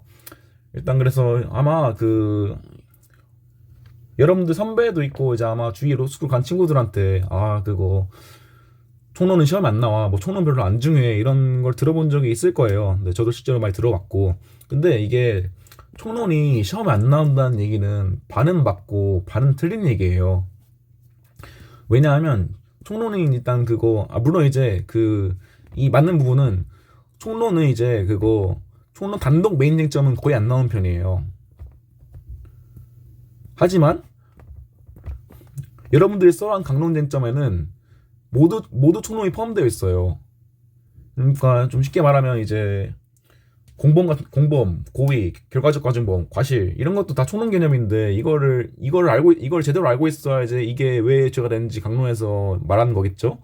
그래서 좀 총론 단독으로는 많이 안 나오는 쟁점이지만 당연히 이제 그거 어떻게 보면 모든 시험에서 나오는 거죠 총론이. 그래서 이건 약간 그래서 이게 뭐 총론이 안 중요하다는 얘기는 거의 약간 수학에서 더하기 빼기가 안 중요하다는 의미가 똑같아요. 네, 뭐 더하기 빼기가 메인으로 나오지 않겠지만 더하기 빼기를 모르면 문제를 못 풀겠죠. 그런 의미에서 총론 굉장히 중요하다. 그래서 또 중요한 의미가 이제 총론이 이제 모든 형법의 기본기가 되어서 총론을 잘해야 강론을 잘하고 강론을 잘해야 형설을 잘하고 형설을 잘해야 기록과 실무 과목에서 잘 할 수 있기 때문에 총론 베이스가 정말 중요해요. 그래서 저는 1학년 때부터 약간 이제 이제 뭐 형법은 좀 여유롭게 해야지보단 충분히 시간을 투자해가지고 공부할 필요가 있다고 생각을 해요. 근데 물론 이제 1학년 때는 민법이 최우선이긴 한데, 그래서 민법에 시간을 좀 할애했으면 이제 좀 남은 시간에 이제 형을 하겠다라는 마음가짐이 필요하고, 헌법은 지금 1학년 때는 할 필요가 없어요. 그래서 저 같은 경우도 이제 헌법 같은 경우에는 그 시험 보기 일주일 전, 심하게는 이틀 전 이렇게 공부를 했거든요. 근데 그렇게 한 이유가 시간이 없어요. 딴 거를 네, 저희가 이제 민도 해야 되고 형도 해야 되는데 헌은 이제 그 좀 부수적이기 때문에, 그래서 민법 우선으로 하고 그 다음에 좀 형을 하는데, 의외로 총론이 중요하니까 형도 좀 할애를 하시고 그 다음에 이제 헌법은 이제 여러분 3학년 때 하시면 됩니다. 3학년. 네, 아무튼 그래서 이제 총론이 이렇게 중요하고, 그 다음에 이제 어떻게 공부를 해야 되냐. 제가 이제 그 강의 계획서에서도 말했는데, 총론은 되게 이론적이고 추상적인 내용들이 굉장히 많이 나와요. 그래서 이제 소위 이제 선을 긋는 부분이 되게 중요해요. 이 이상은 안 보겠다는 마음가짐이 굉장히 중요한 과목입니다. 그래서 이게 TMI가 있긴 한데, 기본기를 위해서 되게 좋은 TMI, 내 실력을 쌓게 해주는 TMI가 있고, 하등 쓸데없는 공부해도 답이 안 나오는 TMI가 있어요. 이제 이것을 구분을 이제 제가 이제 뭐 인강이나 아니면 제 튜터링에서 구분을 해드릴 거고, 그래서 이 나쁜 TMI는 무엇인가? 예를 들어서 이제 오늘 저도 수업을 하겠지만, 뭐 이제 고의의 본질, 뭐 고의의 지위, 이런 것도 굳이 따지자면 좀 안 좋은 TMI 중이죠. 안 좋은 TMI 중 하나일 거예요. 그래서 이게 진짜 마구리예요. 그래서 되게 이론적이고 추상적이고 답은 없고 판례도 없고 이런 내용이 나와가지고, 여러분들은 이제 이런 경우에는 이제 공부를 하면 할수록 어려워집니다. 하면 할수록 모르겠고 수능에 빠지니까 백날 해봐야, 게다가 이렇게 공부를 해가지고 되게 실력이 늘면 모르겠는데, 백날 해봐야 별로 백날 하면 안 늘고 한 천날 만날 정도 하면 늘어요. 네, 근데 백날 해봐야 안 느니까, 이런 제가 특히 약간 이걸 보지 말라 하고 넘어간 부분, 제가 보지 말라 하신 부분은 그냥 절대 보지 마세요. 제가 제 강의는 나름 좀 TMI를 포함한 강의니까 제가 걸을 정도면 진짜 그냥 보지 않으셔도 됩니다. 근데 내가 너무 궁금하다, 이건 실제로 제가 최재욱 교수님한테 좀 쓸데없는 질문을 많이 해서 그런지, 이제 최재욱 교수님이 저한테 하신 말씀인데, 변시 붙고 변호사 된 다음에 일반 대학원을 가라. 네, 가가지고 논문 쓰면 돼요. 그래서 정리를 하자면 이제 TMI 좋다. 근데 좋은 TMI와 나쁜 TMI를 구분하자. 그래서 나쁜 TMI는 절대 보지 말라. 이제 이 정도로 넘어가고, 그래서 이제 효율적으로 공부하기 위해서 선긋기가 정말 중요합니다. 이게 뭐 미리 선행을 하고 오신 분이 선행을 하고 오셨으면 알겠지만, 특히 이제 오늘 진도 부분도 알겠지만, 정말 무슨 느낌인지 알 거예요. 네, 수업을 아무튼 이제 여기까지 하고, 그래서 이제 제 강의 방식은 이제 기본적으로는 이제 TMI 쳐낼 겁니다. 기본적으로는 이제 제일 중요한 거 우선으로 한 다음에, 이 중요한 거에서 이제 조금 여유 있으신 분들이 있을 거잖아요. 그래서 그분들한테는 이제 기본기를 위해서 좀 의미 있는 TMI들만 몇 개 추가하는 식으로 강의를 할 거예요. 그러니까 한 번 더 강조하지만, 마구를 공부하지 마세요. 공부할수록 수능에 빠지니까. 네. 이제 뭐가 마구리고 이제 뭐가 나쁜지는 이제 뒤에 강의를 하면서 나오니까, 일단 여기까지만 하고 조금 쉬었다가 진도를 나가겠습니다. 근데 오늘 진도는 좀 짧게 나갈 거예요. 그리고 지금 시간 보니까 좀 여유로운 편인데, 아무튼 쉬었다가 진행을 하도록 하겠습니다. 그거 하나 빼먹은 내용이 있는데, 제가 여러분들한테 매주 과제를 내드릴 거예요. 근데 지금 여러분 단계에서는 제가 앞서 말했지만 줄이는 건 나중에 하셔도 되고, 여러분 단계에서는 정말 길고 풍부하고 정말 TMI처럼 쓰는 연습을 하시는 게 중요해요. 제가 말씀드렸지만 길게 연습을 해야 이걸 나중에 줄일 수 있지, 줄인 걸 연습을 하면 절대 길게 못 쓰고 나옵니다. 그래서 일단 여러분 단계에서는 제가 분량 시간을 제한을 안 둘 거예요. 네, 물론 이제 약간 그렇다고 해서 막 20페이지 이렇게 써오시지 말고 그냥 합리적인 범위 내에서 이제 좀 알아서 그 조절을 하시고 근데 다만 이제 제가 이제 그 파악을 위해서 그 제 문제지에도 적어놨는데 시간은 무제한이되 얼마나 그거 시간은 무제한이지만 일단 재가지고 네 이거를 얼마 오래 썼는지 정도는 표기를 해주시면 좋을 것 같아요. 근데 물론 이제 당연히 이제 그거 제가 이제 뒤에 있을 뭐 퀴즈 강의라던가 아니면 기출풀이에서는 이제 당연히 제가 시간 재가지고 당연히 시간 재고 풀어 오셔야 의미가 있겠죠. 그래서 이제 실전은 이때 해도 되니까 지금 단계에서는 좀 과하게 써보세요 한번. 그렇게 연습을 하셔야 되니까. 그래서 여기까지는 말씀을 드리고 진도를 나가도록 하겠습니다.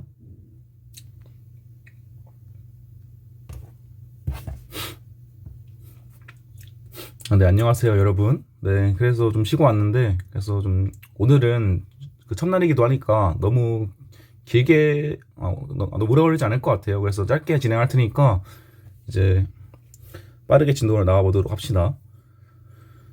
그래서 이제 그 처음에 나오는 게 이제 범죄의 성립 요건이 나오는데, 네, 이거는 이제 그거 좀 그거 아마 미리 아니 그 뭐냐 듣고 오셨을 거예요 결국에. 그래서 이제 범죄란 무엇인가, 그 구성 요건에 해당하고 위협하고 책임이 있어야 이제 범죄라고 하는데, 이제 그 내용이 이제 여기 아마 책에 잘 써 있을 거예요. 이제 구체적인 행위가 어떻게 구성 요건 합치를 하고 이게 이제 불법이고, 그 다음에 이게 뭐 행위 제한에 대한 개인 비난성이 있고, 네. 이제 왜 이렇게 보냐. 근데 이렇게 왜 이렇게 보냐는 정말 안 좋은 TMI에 해당해요. 그래서 뭐 이거 두 개를 묶어가지고 뭐 불법으로 보고 뭔 신고전적 체계론 이런 게 있는데, 이거는 제가 그 뒤에 조금 짧게 설명할 거긴 하지만 하나도 안 중요하니까 일단 여러분들은 기본적으로 그 왜란 그 질문을 지워버리시고, 범죄란 무엇인가, 구성 요건에 해당하고 위협하고 책임이 있는 걸 범죄라고 한다. 네, 그래서 여기 그 내용이 나와 있죠. 네, 이건 이제 읽어보시면 되고, 저희 이제 그 사례풀이에서 이제 세 개의 성립 요건을 순서대로 확인한 다음에 범죄가 성립한지 여부를 판단하는 것이다. 네, 이게 맞는 얘기긴 하죠. 근데 여러분이 주의하실 거는, 여러분 답안지에 이걸 다 쓰시면 안 돼요.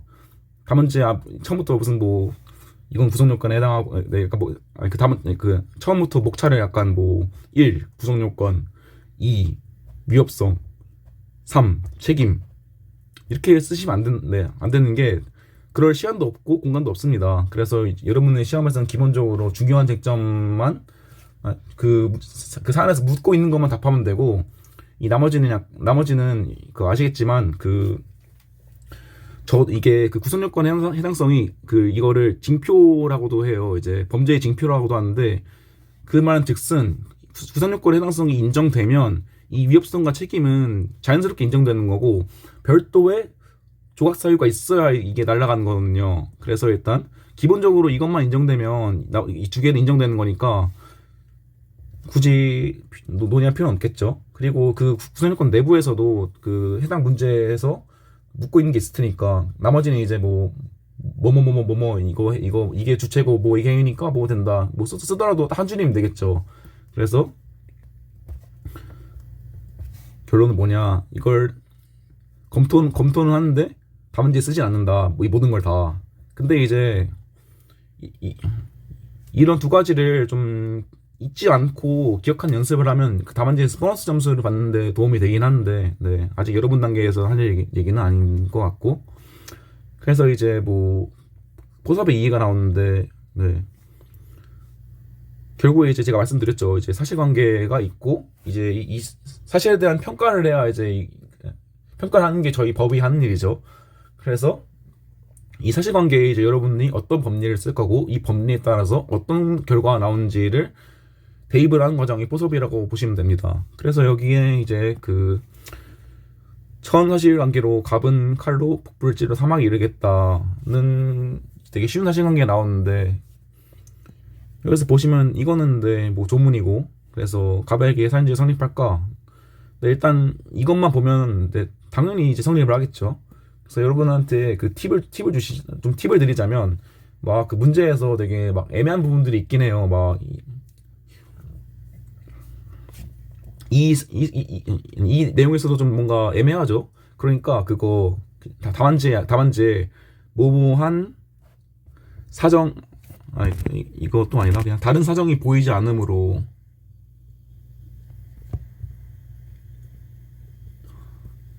약간 이런 워딩을 써가지고 나는 이제 뭐 경문서가 여러 가지 있는데 나는 이제, 아니 교수님이 쓰신 문제 없잖아요. 그러니까 뭐 딴 사정이 안 보이니까 난 이렇게 쓸게 라고 이제 정리를 하고 넘어가도 문제가 없습니다. 여러분들이 문제를 제대로 이해했다는 하에. 그래서 뭐 이 정도만 하고, 그래서 이제 이거를 좀 구체화된 게 이제 이렇게 나오는데,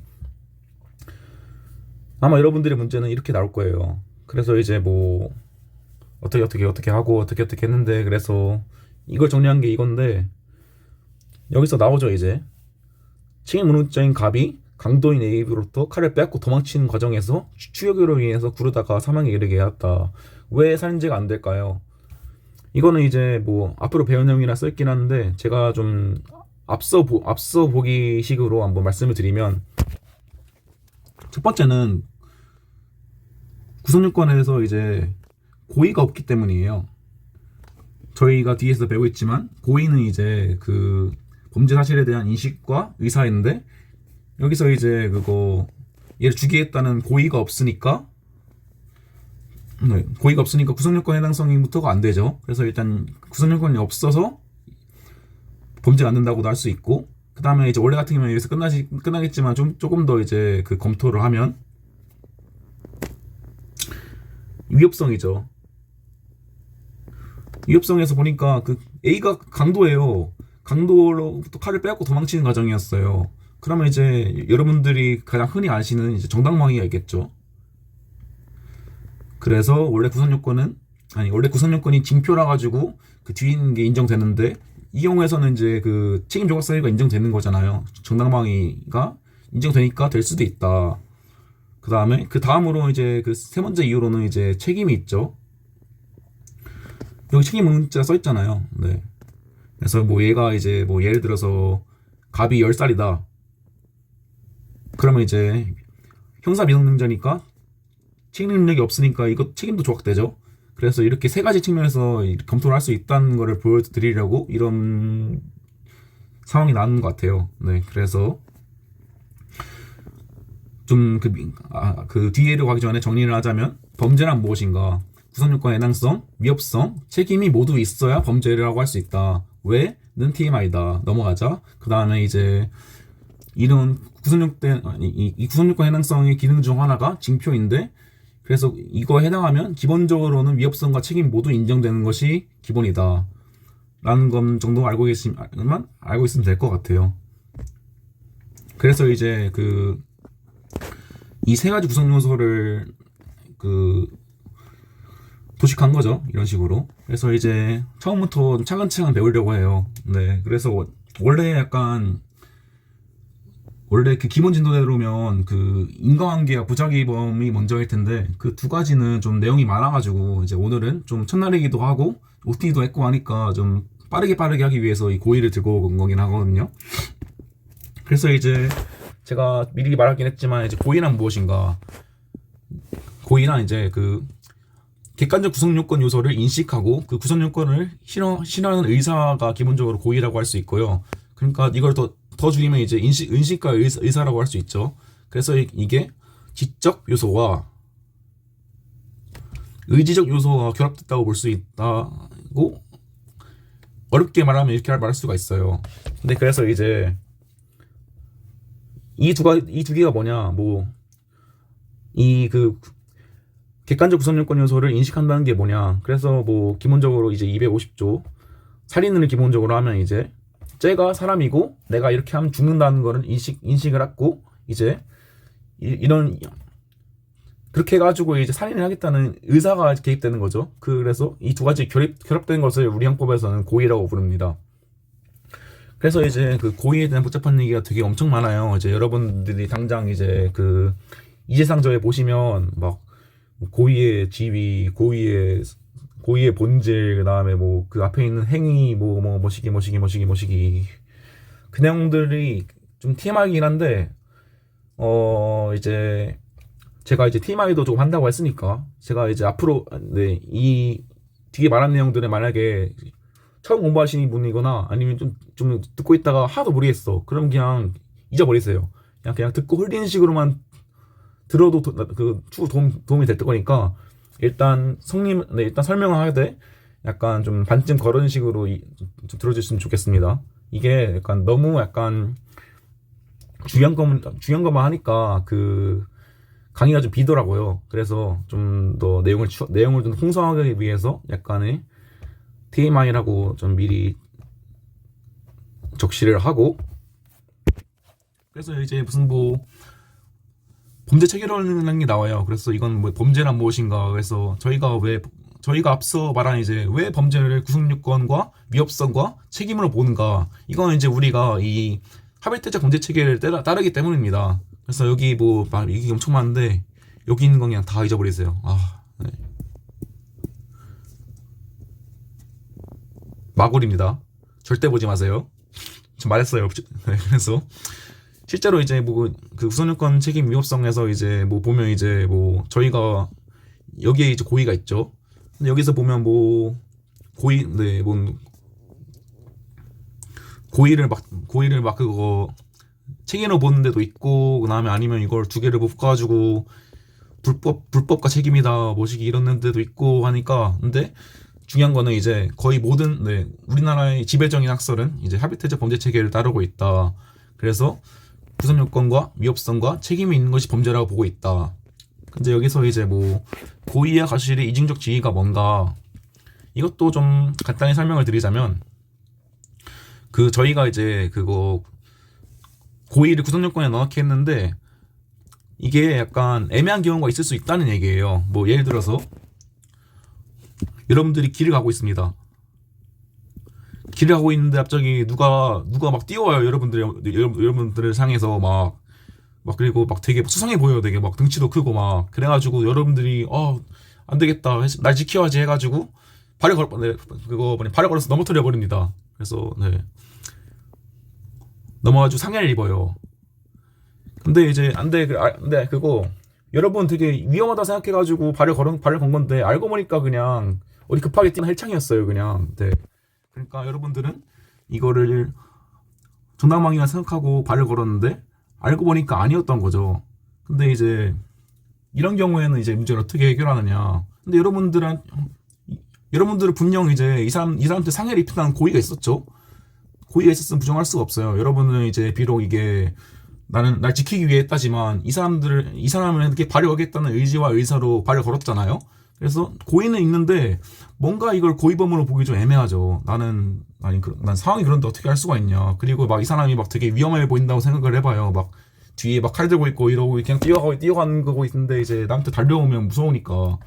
그래서 이 고의에는 이제 그 구속요건적 고의도 있지만 책임고의란 그 개념도 있다. 그래서 좀 약간 결론부터 말하자면 이런 사안에서는 이 구속요건적 고의는 인정되지만 책임고의가 인정되지 않아가지고 그 과실이 있으면 과실범이고 과실이 없으면 무죄입니다. 그러니까 내가 얘를 봤는데 누가 봐도 오해할 만했다. 그러면 이제 무죄고, 그래도 조금만 더 잘 봤어야지 하면 과실범이 되는 거예요. 그래서 기본적으로는 고의인데 이런 책임고의 개념을 인정하는 게 이제 그러면 이제 고의의 이중적 지위가 인정되는 거죠. 그래서 그런 게 이제 고의의 이중적 지위고, 이거는 제가 막 어려운 내용인데 설명한 이유는 뒤에서 꽤 중요한 게 나와요. 이게 뒤에서 여러분들이 이제 보시게 될 위협성 조각 사유의 전제 조건에 관한 착오,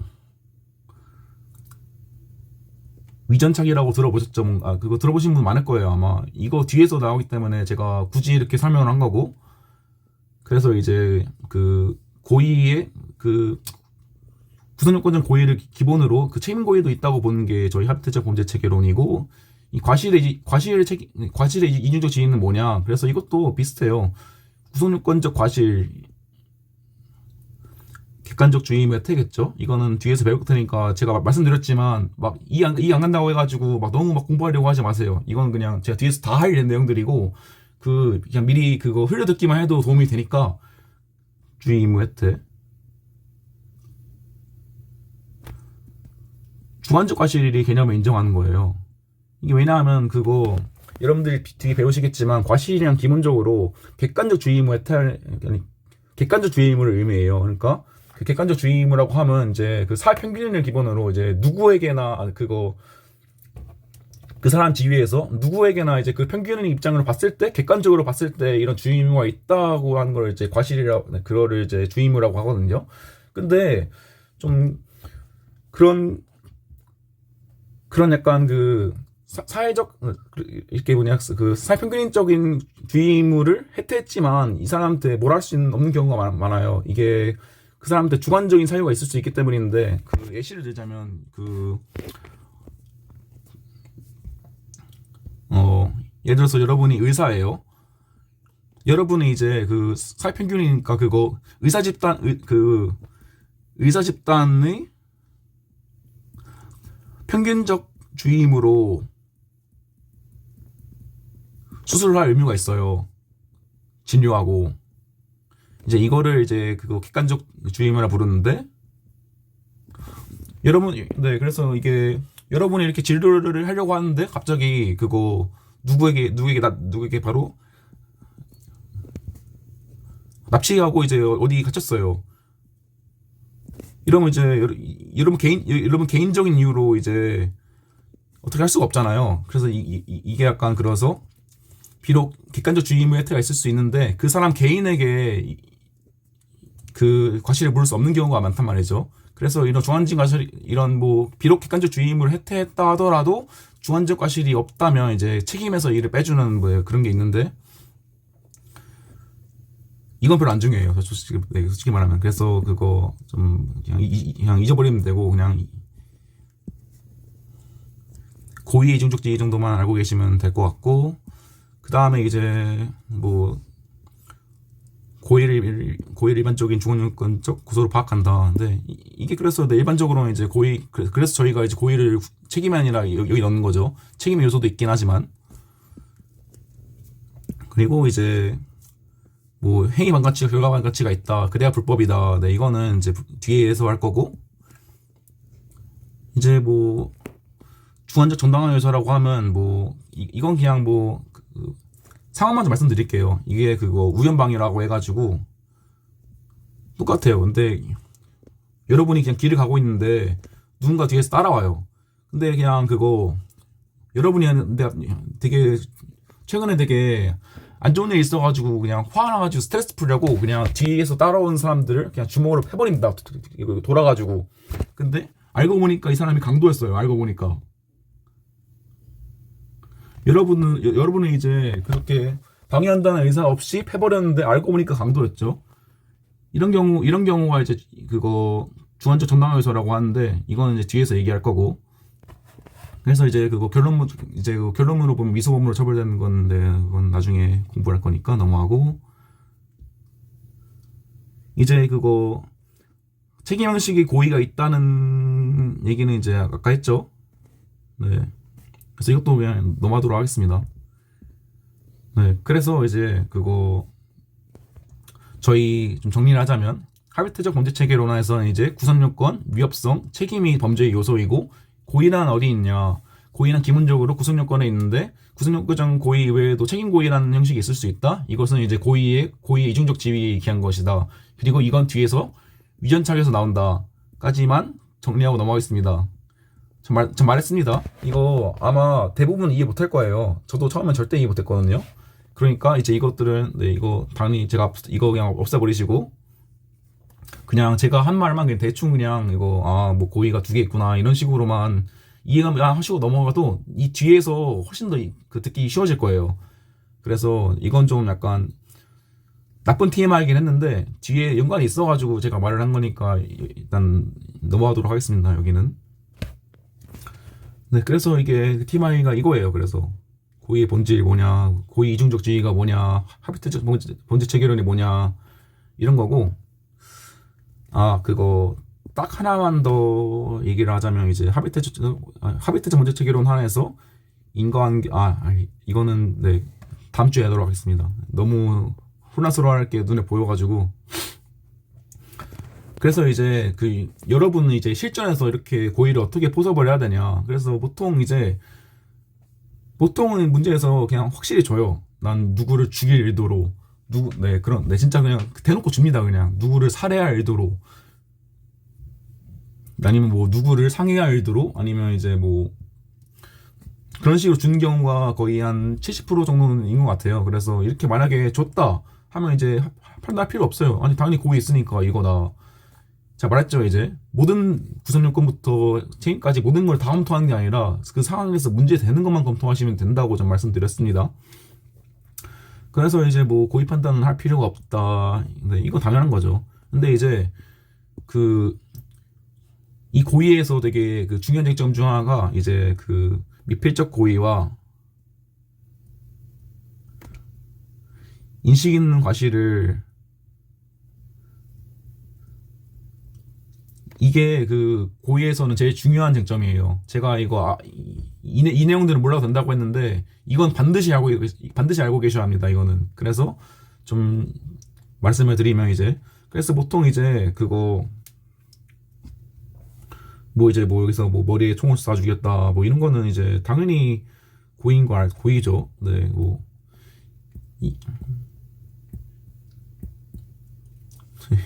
이거인데 죽일 고의가 없었다고 하는 게 더 이상한 거겠죠. 그래서 일반적으로 이렇게 주는데, 문제는 이제 미필적 고의.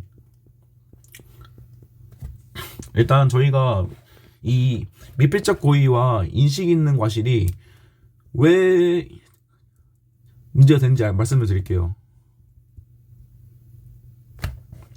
저희 이제 고의는 이제 13조에 있고 과실은 14조에 있습니다. 그래서 두 개는 아예 법적 취급이 아예 달라요. 일단 그래서 이게 좀 간단한 표현을 하나 그려드리면 이제 인식이 있고 의사가 있고 여기에 이제 이쁘게 쓰려고 노력을 할게요. 죄송합니다. 미필적 고의, 인식 있는 과실, 공간이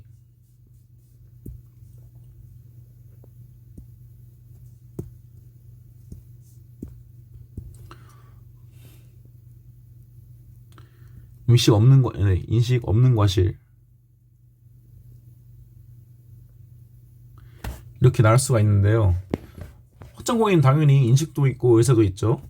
근데 이제 인식 없는 과실은 당연히 인식도 없고 인식이 없는데 어떻게 의사가 있어요. 그래서 이게 당연히 없는 건데, 근데 이 두 가지 보시면 이제 이 미필적 고의라고 하면 의식도 있는 두 개 다 이제 인식이 있는데, 이쪽은 의사가 없고 이쪽은 약간 내심의 의사라도 있는 거예요. 그래서 굳이 약간 좀 러프한 말로 하자면 미필적 고의는 어쩔 수 없다고, 인식 있는 과실은 이제 설마 이런 거예요. 설마가 이제 당연히 이제 이런 일이 있을 수 있겠나라고 인식을 했는데 이거를 실현하려는 의사는 없는 거잖아요. 설마는. 근데 그래서 그래서 두 개가 얼핏 보면 유사하기 때문에 이거를 구분하는 기준이 되게 의미가 있는 거고, 당연히 그래서 이거 두 개의 구분과 이거 두 개의 구분은 의미가 없죠. 두 개는. 네, 그런 내용. 네, 그래서 이래서 문제가 되는 거고, 그래서 이제 나오는 게 미필적 고의라고 하면 여러분들 많이 들어보셨을 거예요. 네, 그래서 결과론성을 인식하고, 이거를 뭐 굳이 좀 약간 더 하자면 이제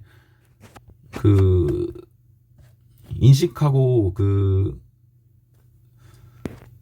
내심 용인까지를 할 수 있겠죠. 내심 용인한 고의라고 할 수 있겠죠. 그래서 이제 당연히 이제 왜 구별이 필요하냐. 네, 아까 말씀드렸다시피 얘는 고의범이고 얘는 과실범이에요. 차이가 엄청 많이 납니다. 그래서 당연히 중요한 거고, 그래서 이러한 구별은 이제 의사적 요소의 유무에 결정된다는 건 판례 입장이죠. 그래서 이제 이거에서 학설 대립이 있는데 여기서 그거 가능성을 인식만 하면 그 가능성 인식만 하면 이제 그 고의를 인정하는 가능성설이 있고, 그 다음에 이제 그거 개연성이라고 하면 이제 이거는 그거 좀 고도의 가능성이에요. 그러니까 그 약간 그런 사회 상규상 판단해 봤을 때 이런 일이 있으면 보통 이런 일이 일어난다거나 라고 하는 걸 개연성이라고 하는데, 이걸 달리 말하면 고도의 가능성이죠. 그래서 이제 그 개연성을 인식한 경우 그게 고의라는 게 있고, 그 다음에 이제 이거를 이제 인식하면서 이제 그거 내심 용인한 경우, 할 수 없다, 그래도 괜찮다 라는 걸 용인설이라고 하고, 이제 이걸 위험을 감수하면 이제 뭐 감수설이라고 하는데, 이 두 개는 사실 구별이 힘들어요. 좀 당연하겠죠. 이게 난 이걸 용인했어, 아니면 난 감수할게, 이거나 솔직히 되게 어렵잖아요, 되게 구분이. 그래서 이제 그 좀 뒤에 말하겠지만, 여러분은 이제 그 굳이 감수설을 구분한 것보다는 이거 세 개만 써주시면 되는데, 그래서 보시면 이제 그거 위로 갈수록 이제 그 고의로 본 범위가 넓어지고, 아래로 갈수록 보면 고의로 인정하는 게 적죠. 그래서 이거는 그래서 제일 중요한 게 뭐냐, 판례가 뭐냐. 판례는 이제 적어도 이제 미필적 고의가 있도록 하려면 결과 방향성에 대한 인식이 있으면 물론 결과 발생 용이라는 내심의 일사가 있어야 한다라는 게 판례 입장이죠. 그래서 키워드를 꼽자면 이거 결과 발생 가능성에 대한 인식, 그리고 이를 용인하려는 내심의 의사, 이게 키워드고, 이 무슨 뭐 앞에 있는 내용 이런 거는 다 없어도 되고, 키워드 연출은 잘 하셔야 돼요, 적어도. 그래서 이 두 개가 키워드니까 이 키워드는 반드시 암기를 하셔야 한다. 그리고 이제 이거는 이제 좀 뒤에 있는 판례가 이어지는 건데, 당연히 그거 범죄 저지른 사람 중에서 내가 범죄했다라고 말하는 건 없습니다. 그래서 이제 당연히 그거 부인할 테니까, 그런 좀 약간 부인하는 걸 전제로 이런 고의나 용인 여부는 이제 좀 구체적인 사정을 기초로 무슨 뭐 일반 일이라면 어떻게 했을 것인가를 행위자 입장에서 뭐 추인한다, 아니면 이제 여기서 뭔 고의가 있었는지는 이제 당시에 뭔 경위 뭐 흉기 유무 공격 부위 무슨 객관적인 사정을 종합하여 판단할 수밖에 없다. 수밖에 없다 중요하죠. 당연하죠. 이제 누가 가가지고 저는 죽이려고 죽였습니다 말하겠어요. 다 무슨 고의가 없고 죽일 생각은 아니었는데 구구절절 나오겠죠.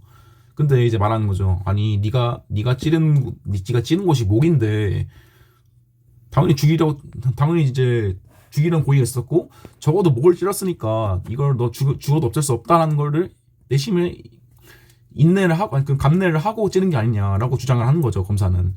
그래서 이제 이런 내용이고, 그래서 뭐라고 하는지 이해 못하도 무방하다. 근데 제가 그냥 설명을 드렸죠. 좀 더 쉽게 설명을 하면 가능성은 설마고 이거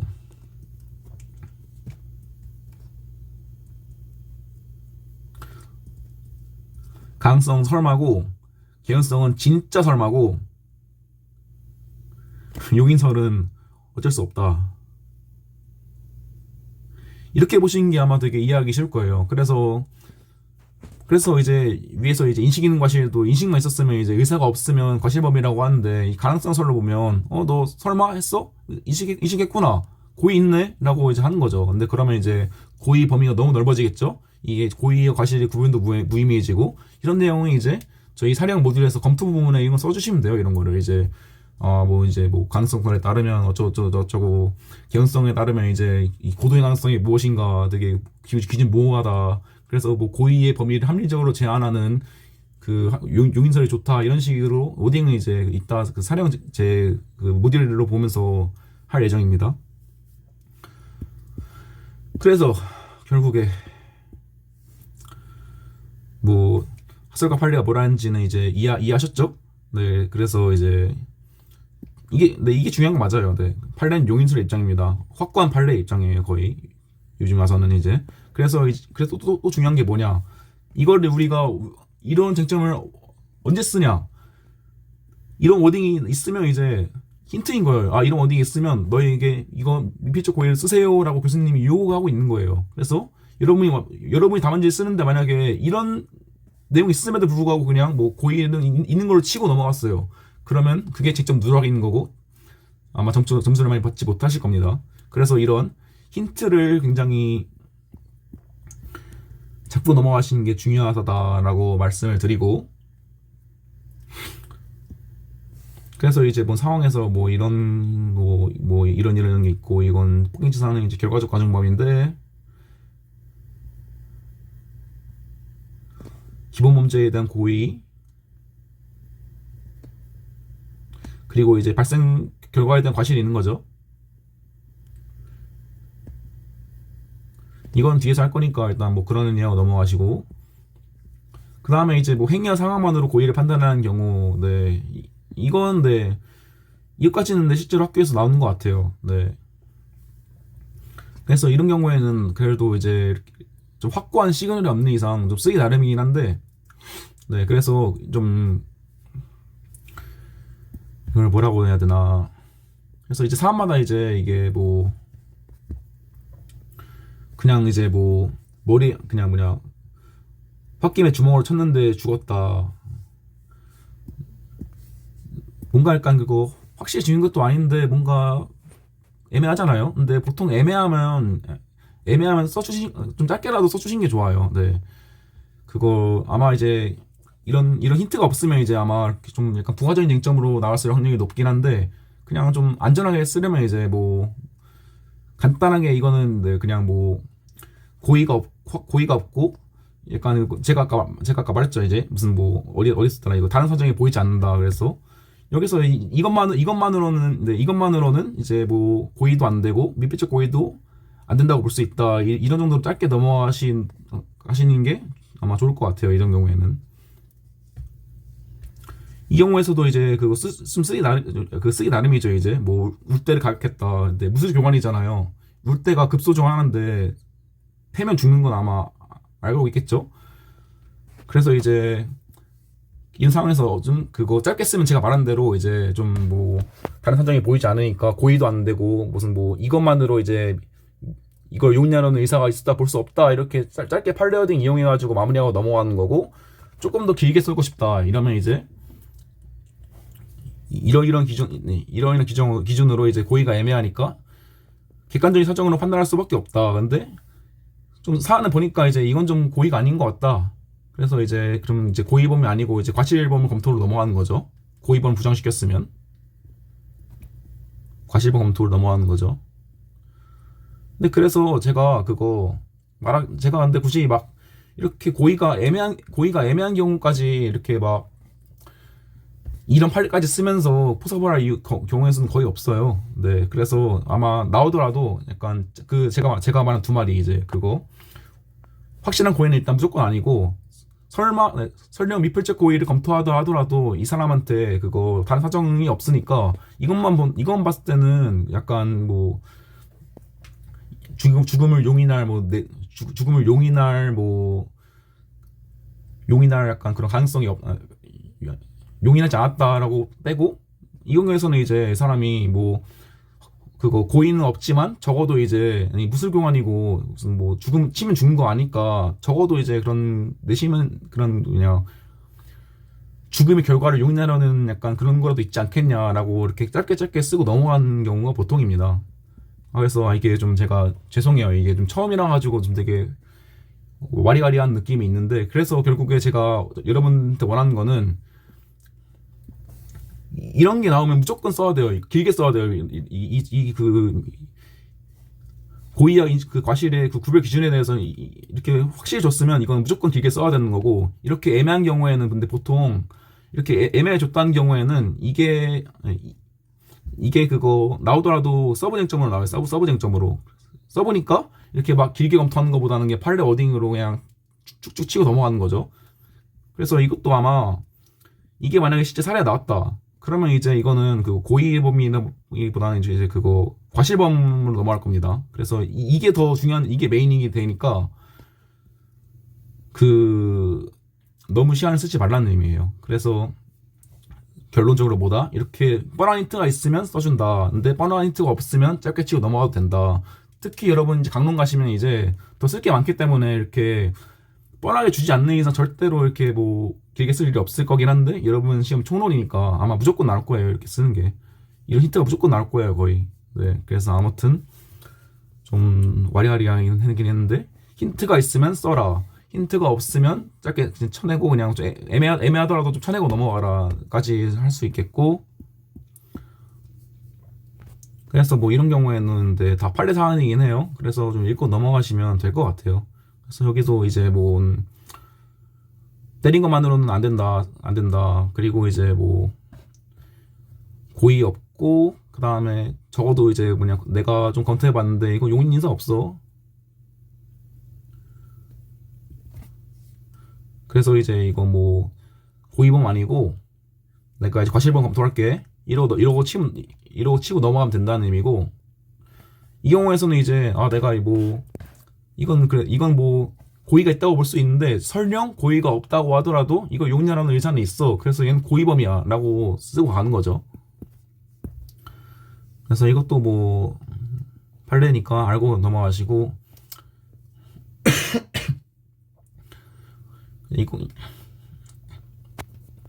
이건 그래서 이거는 그 지난 저희 전 튜터링 분이 쓴 모듈 중 하나인데, 보면 이제 좀 저희 공부한 거 다른 점이 그 가능성설이 있고 감수설과 용인설을 썼죠. 근데 이거 보니까 그거 저희 암기장에서 캡슐에서 이렇게 써있더라고요. 근데 제가 아까 그 말씀드렸다시피 감수설과 용인설은 구분이 안 돼요. 그래서 차라리, 근데 그렇다고 해서 딱 두 개만 쓰기에는 좀 짧으니까 가능성설, 개연성설, 그 다음에 이제 용인설, 이 세 가지만 짚고 넘어가도 아무 문제 없으니까. 그리고 실제로 감수설은 이제 아마 최직 교수님 분반에서는 아예 수업 시간 때 이거 쳐내라고 말씀드릴 거예요. 아니, 말씀해 주실 거예요, 교수님이. 아무튼 이제 그래서 가능성설이 뭐다? 가능성설은 이제 설마, 개연성설은 진짜 설마, 용인설은 어쩔 수 없다. 이것까지만 알고 넘어가시고, 그래서 이제 추가적으로 알면 좋은 판례들은 이제 이 두 판례는 좀 중요해요. 이거 왜냐하면 이제 그 다른 쟁점하고도 이어지기 때문에. 그래서 조금만 설명을 하면, 이 사건에서는 이게 그거 조폭이에요. 타워파였나? 이름도 이상하죠. 아무튼 얘가 그거 어디 호텔 방에 있는 피해자를 그냥 그거 쇠파이프, 강목, 낫으로 막 엄청 팹니다. 근데 그 피해자가 정말 이제 구사일생을 했어요. 정말 거의 10일 동안 그 의식을 잃고 막 무슨 수술 엄청 하고 해가지고 살았습니다. 근데 살았는데 이 사람이 좀 약간 그래도 그렇게 막 칼로 찔리고 이랬으면 좀 그 밥을 좀 되게 조심히 먹어야 되는데, 이 사람이 깨어나가지고 막 김밥이나 콜라를 김밥과 콜라를 엄청 많이 먹습니다. 엄청 많이 먹으니까 그 폐혈증으로 죽어요. 그래서 폐혈증으로 칼로 안 죽었는데 콜라 먹다가 죽어요. 그래서 이게 우리에서 이제 고인이 있냐? 아니, 당연히 이제 쇠파이프, 강목, 낫으로 패는데 당연히 이제 죽이라고 패는 거겠죠. 그리고 설령 이제 죽이겠다는 고의가 없더라도 이거는 적어도 미필적 고의는 인정할 수 있다라고 치고 넘어가는 거고, 이제 이어서는 이제 아니, 너는 내 칼에 맞아 죽은 게 아니고 네가 콜라 먹다 죽었는데 왜 내가 살인죄냐, 이거는 이제 저희 다음 시간에 할 겁니다. 그래서 이것만 말씀드리고, 그 다음에 이제 이윤상 살인 사건은 이제 이것도 좀 간단하게 말씀드리면, 그거 선생이었나? 애를 이제 창고에 가둬요. 뭐 미친놈인가 보죠. 창고에 가둔 다음에 묶어놔요. 근데 그래서 얘를 하루 종일 이제 여름 땡볕에 그 창고에 묶어놓으니까 얘가 좀 되게 막 죽으려고 해요. 얘 진짜로 막 침 줄줄 흘리고. 그래서 얘가 무슨 뭐 왜 얘를 왜 이렇게 했는지 모르겠는데, 뭐 바카스 먹이고 이러고 이랬는데 침 줄줄 흘리고 막 그래서 이가 되게 뻔하게 되게 그 탈진한 게 보이는데도 그냥 두고 그냥 집에 가요 그냥. 그러면 당연히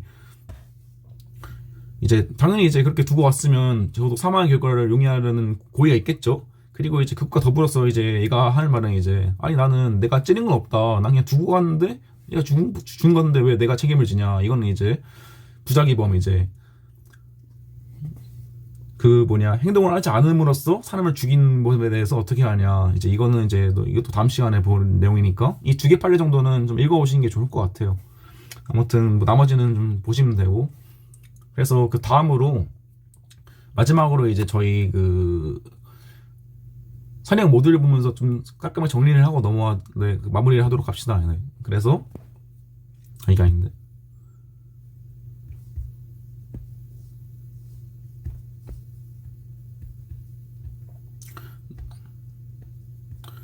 네. 이제 이게 저희 그 모듈인데 제가 그거 아까 제가 OT에서 말했지만 이게 저는 좀 그 필요한 부분을 잘라드렸어요. 이게 제가 추가해야 할 부분도 있고 해가지고 실제로 이제 그 제가 그 여러분한테 아니 제 여러분한테 드린 이제 그거에는 이제 여기에 뭐가 있죠 판례가 좀 TMI이긴 한데 좀 넣긴 했어요. 그래서 제가 이제 매번 이렇게 추가를 하는 식으로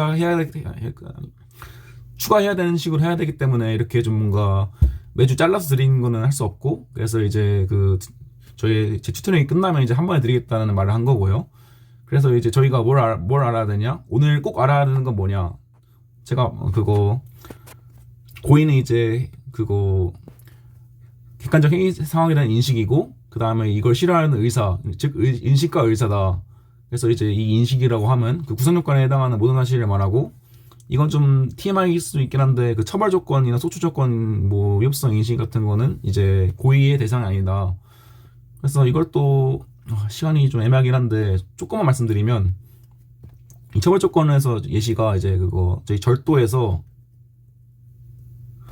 친족상 도래라는 거 있어요. 이거는 필기하지 마세요. 이거는.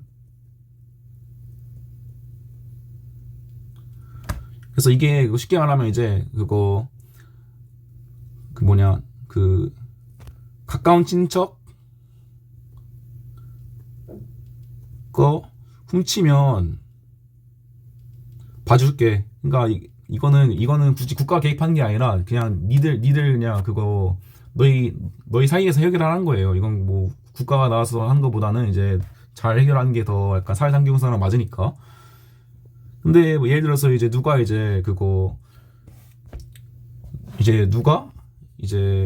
어떤 사람이 A가 이제 나는 이제 B가 내 친족인 줄 알고 훔쳤는데 알고 보니까 친족이 아니었어요. 근데 그런 착오가 있다고 하면 이제 이 사람 말하겠죠. 아니 나는 이제 이것도 나 고의가 없었다. 난 얘가 만약에 내 친족이 아니라는 걸 알고 내가 이런 도래에 대해서 내가 이거를 안 받을 거를 알았으면 나는 이거를 안 했을 거다라고 말하겠죠. 근데 이제 저희가 할 말은 뭡니까? 처벌 조건은 처벌 조건은 고의의 대상이 아니에요. 그래서 이제 판례도 확고하게 이제 무슨 뭐 이런 착오 같은 거 일으켰다고 이제 뭐 고의 없다고 할 수 없고 너는 무조건 이제 처벌된다라는 게 내용이 있고. 그래서 이거는 제가 지금 말을 너무 많이 해가지고 좀 발음이 새는데 좀 최대한 마지막까지 열심히 해보도록 하겠습니다. 그리고 이제 수출 조건은 이제 뭐 반인사불벌죄 이런 건 뭐 신고죄 뭐 들어보셨죠? 반인사불벌죄 이런 건데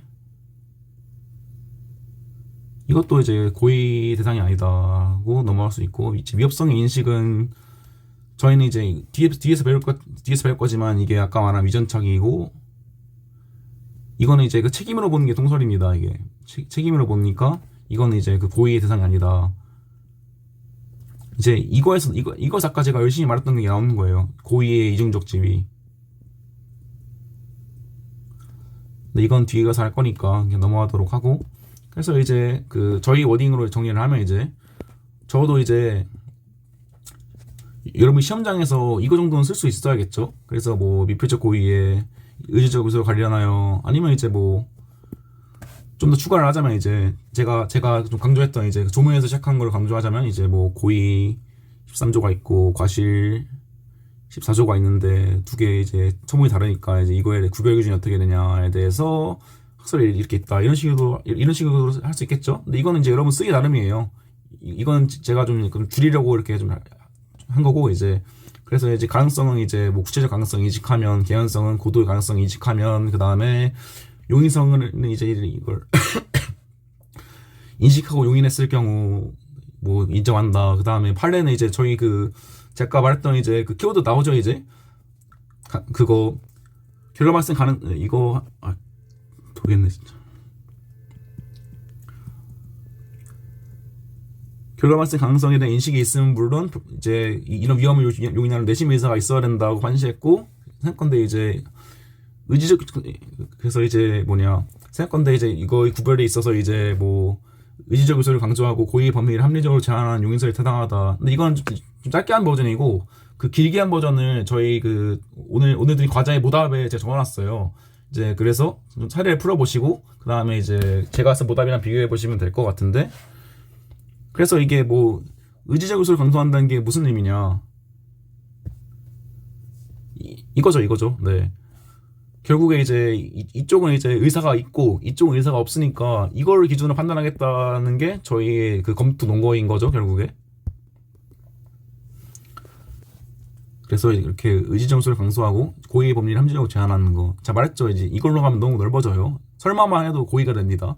좀 아닌 것 같죠? 그러니까 이제 논거를 통해서 결론을 잡아주시는 겁니다. 그리고 이거는 정말로 진짜 정답하는데 아마 중간 그 중간고사에 거의 무조건 나올 거예요. 아마 우리 부작위범과의 이거랑 부작위범이랑 이어가지고 나올 건데 분명. 그래서 반드시 이 쟁점은 정말 다 기억을 해가지고 쓸 수 있어야 이제 문제가 없을 것이라는 말을 드리고 그 다음에 이제 이건 제가 추가한 내용들이에요. 그래서 이제 뭐 고의에서는 이제 뭐 태길적 고의가 있는데 뭐 이제 두 가지 구성요건 중 하나 뭐 내가 이제 뭐 예를 들어서 어디 비어있는 방이래 사람들이 많은 방에 이제 폭탄을 던져요. 그러면 이제 그 중에서 누가 죽어도 상관없다는 내용이죠. 이것도 당연히 이제 뭐 고의로 인정되고 그 다음에 이제 사전 고의, 사후 고의 이것도 좀 어려운 내용이긴 한데 그 고의는 기본적으로 행위 당시에 존재해야 합니다. 그래서 이제 뭐 예를 들어서 이제 사전 고의 그거 제가 이제 누구를 이제 찌르려고 했는데 이제 막상 이제 가니까 쫄아가지고 그냥 돌아왔어요. 그런 경우에는 이제 당연히 이제 그거 고의가 없는 거고 그 다음에 사후 고의도 이제 제가 되게 싫어하는 애가 있었는데 실제로 차로 치워버렸어요 실수로. 근데 이제 차에 치고 나와가지고 보니까 잘 죽었다. 이런 것도 이제 고의가 아닌 거죠. 네 아무튼 그래서 이제 그리고 이제 승계고의란 뭐냐 이제 이거는 이제 여러분 옆에 그 승계적 공동정범이라고 적어두세요. 이건 좀 적어두실 필요가 있어요. 그래서 이건 뒤에 할 거예요. 그래서 이거는 그러니까 이제 이거는 좀 저희가 시간이 없어가지고 네 원래는 좀 재밌는 얘기를 말씀드리려고 했는데 일단 이거는 그 뒤에 가서 하는 걸로 하고 넘어가도록 하고 그 다음에 이제 이거는 그거 여러분이 사내형에서 쓸 일이 있을 수도 있어요. 조건부 보행 교리. 이게 막 항상 내가 이걸 훔치겠다 확정적인 고의로 이거 행동한 사람은 오히려 좀 드물고 약간 진짜 내가 들어가 봐가지고 좀 훑어본 다음에 비싼 거 있으면 훔쳐가지. 아니면 이제 뭐 내가 어디 가가지고 이제 마땅한 사람이 있으면 소매치기를 해야지. 이런 고의로 하는 경우도 있기 때문에 이런 고의 역시 이제 저희 판례 같은 거 없고 그 실행이 일정한 조건에 의해 작업돼도 고의를 인정하는 게 보통입니다. 그래서 그냥 뭐 나오면 이제 이거 딱 두 마디만 쓰시면 돼요. 이제 이거 두 개만 쓴 다음에 고의로 쳐버리시면 되니까 이거 정도는 좀 알고 있으면 좋다. 그래서 근데 이게 사전 고의에 대해서 약간 기본 사례 구조 하나만 드리면 이제 뭐 예를 들어서 내가 이제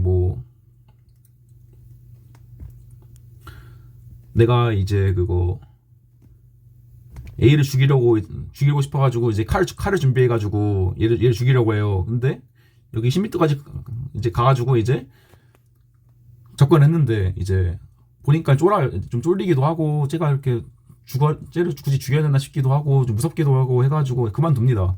그래서 이제 그냥 이거 칼 들고 그냥 칼을 들고 돌아가려고 하는데 갑자기 이제 A가 이거 날 돌아보고 놀라가지고 지 혼자 자빠져가지고 어디 박아가지고 죽습니다. 네. 놀라가지고 여기 모서리 같은 게 있었죠. 이럴 경우에 이제 나의 죄책이 어떻게 될 것인가. 이제 그래서 이제 저희가 해야 될 거는 첫 번째는 이제 당연히 살인 판단하는 거죠. 살인. 그래서 이제 저희가 이제 앞서 말한다시피 이제 이거는 이제 고의는 행위식이 존재해야 되니까 사전 고의는 고의가 아닙니다. 그래서 이제 과실범이 문제될 뿐 이제 사전 고의는 고의가 아니니까 이제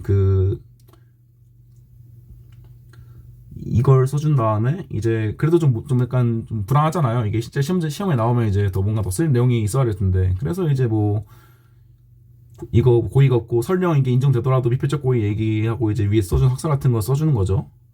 해서 결국에 이제 결론은 이제 고의가 없으니까 살인범 아니다. 근데 이제 그리고 과실범은 이제 과실범은 쓰기 나름이죠. 이제 뭐 내가 그거 칼 들고 10m까지 간 게 이게 그거 과실이 있나 없나 뭐 있다고 볼 수도 있고 없다고 볼 수도 있겠죠. 이건 뭐 쓰기 나름이니까. 근데 저 같은 경우에는 이것만으로는 그거 과실이 있다고 보기 어려울 것 같아요. 이제 좀 거리가 멀기도 하고 얘가 지 혼자 넘어진 거니까.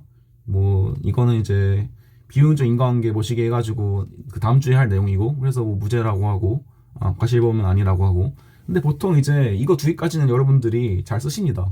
근데 보통 이제 사람들 빼먹는 건 이제 여기 이 다음 평가죠. 이제 이건 이제 여기 이거 20m까지 간 거에 대한 평가고, 이제 이거 칼 준비하는 거 평가해야죠. 칼 준비.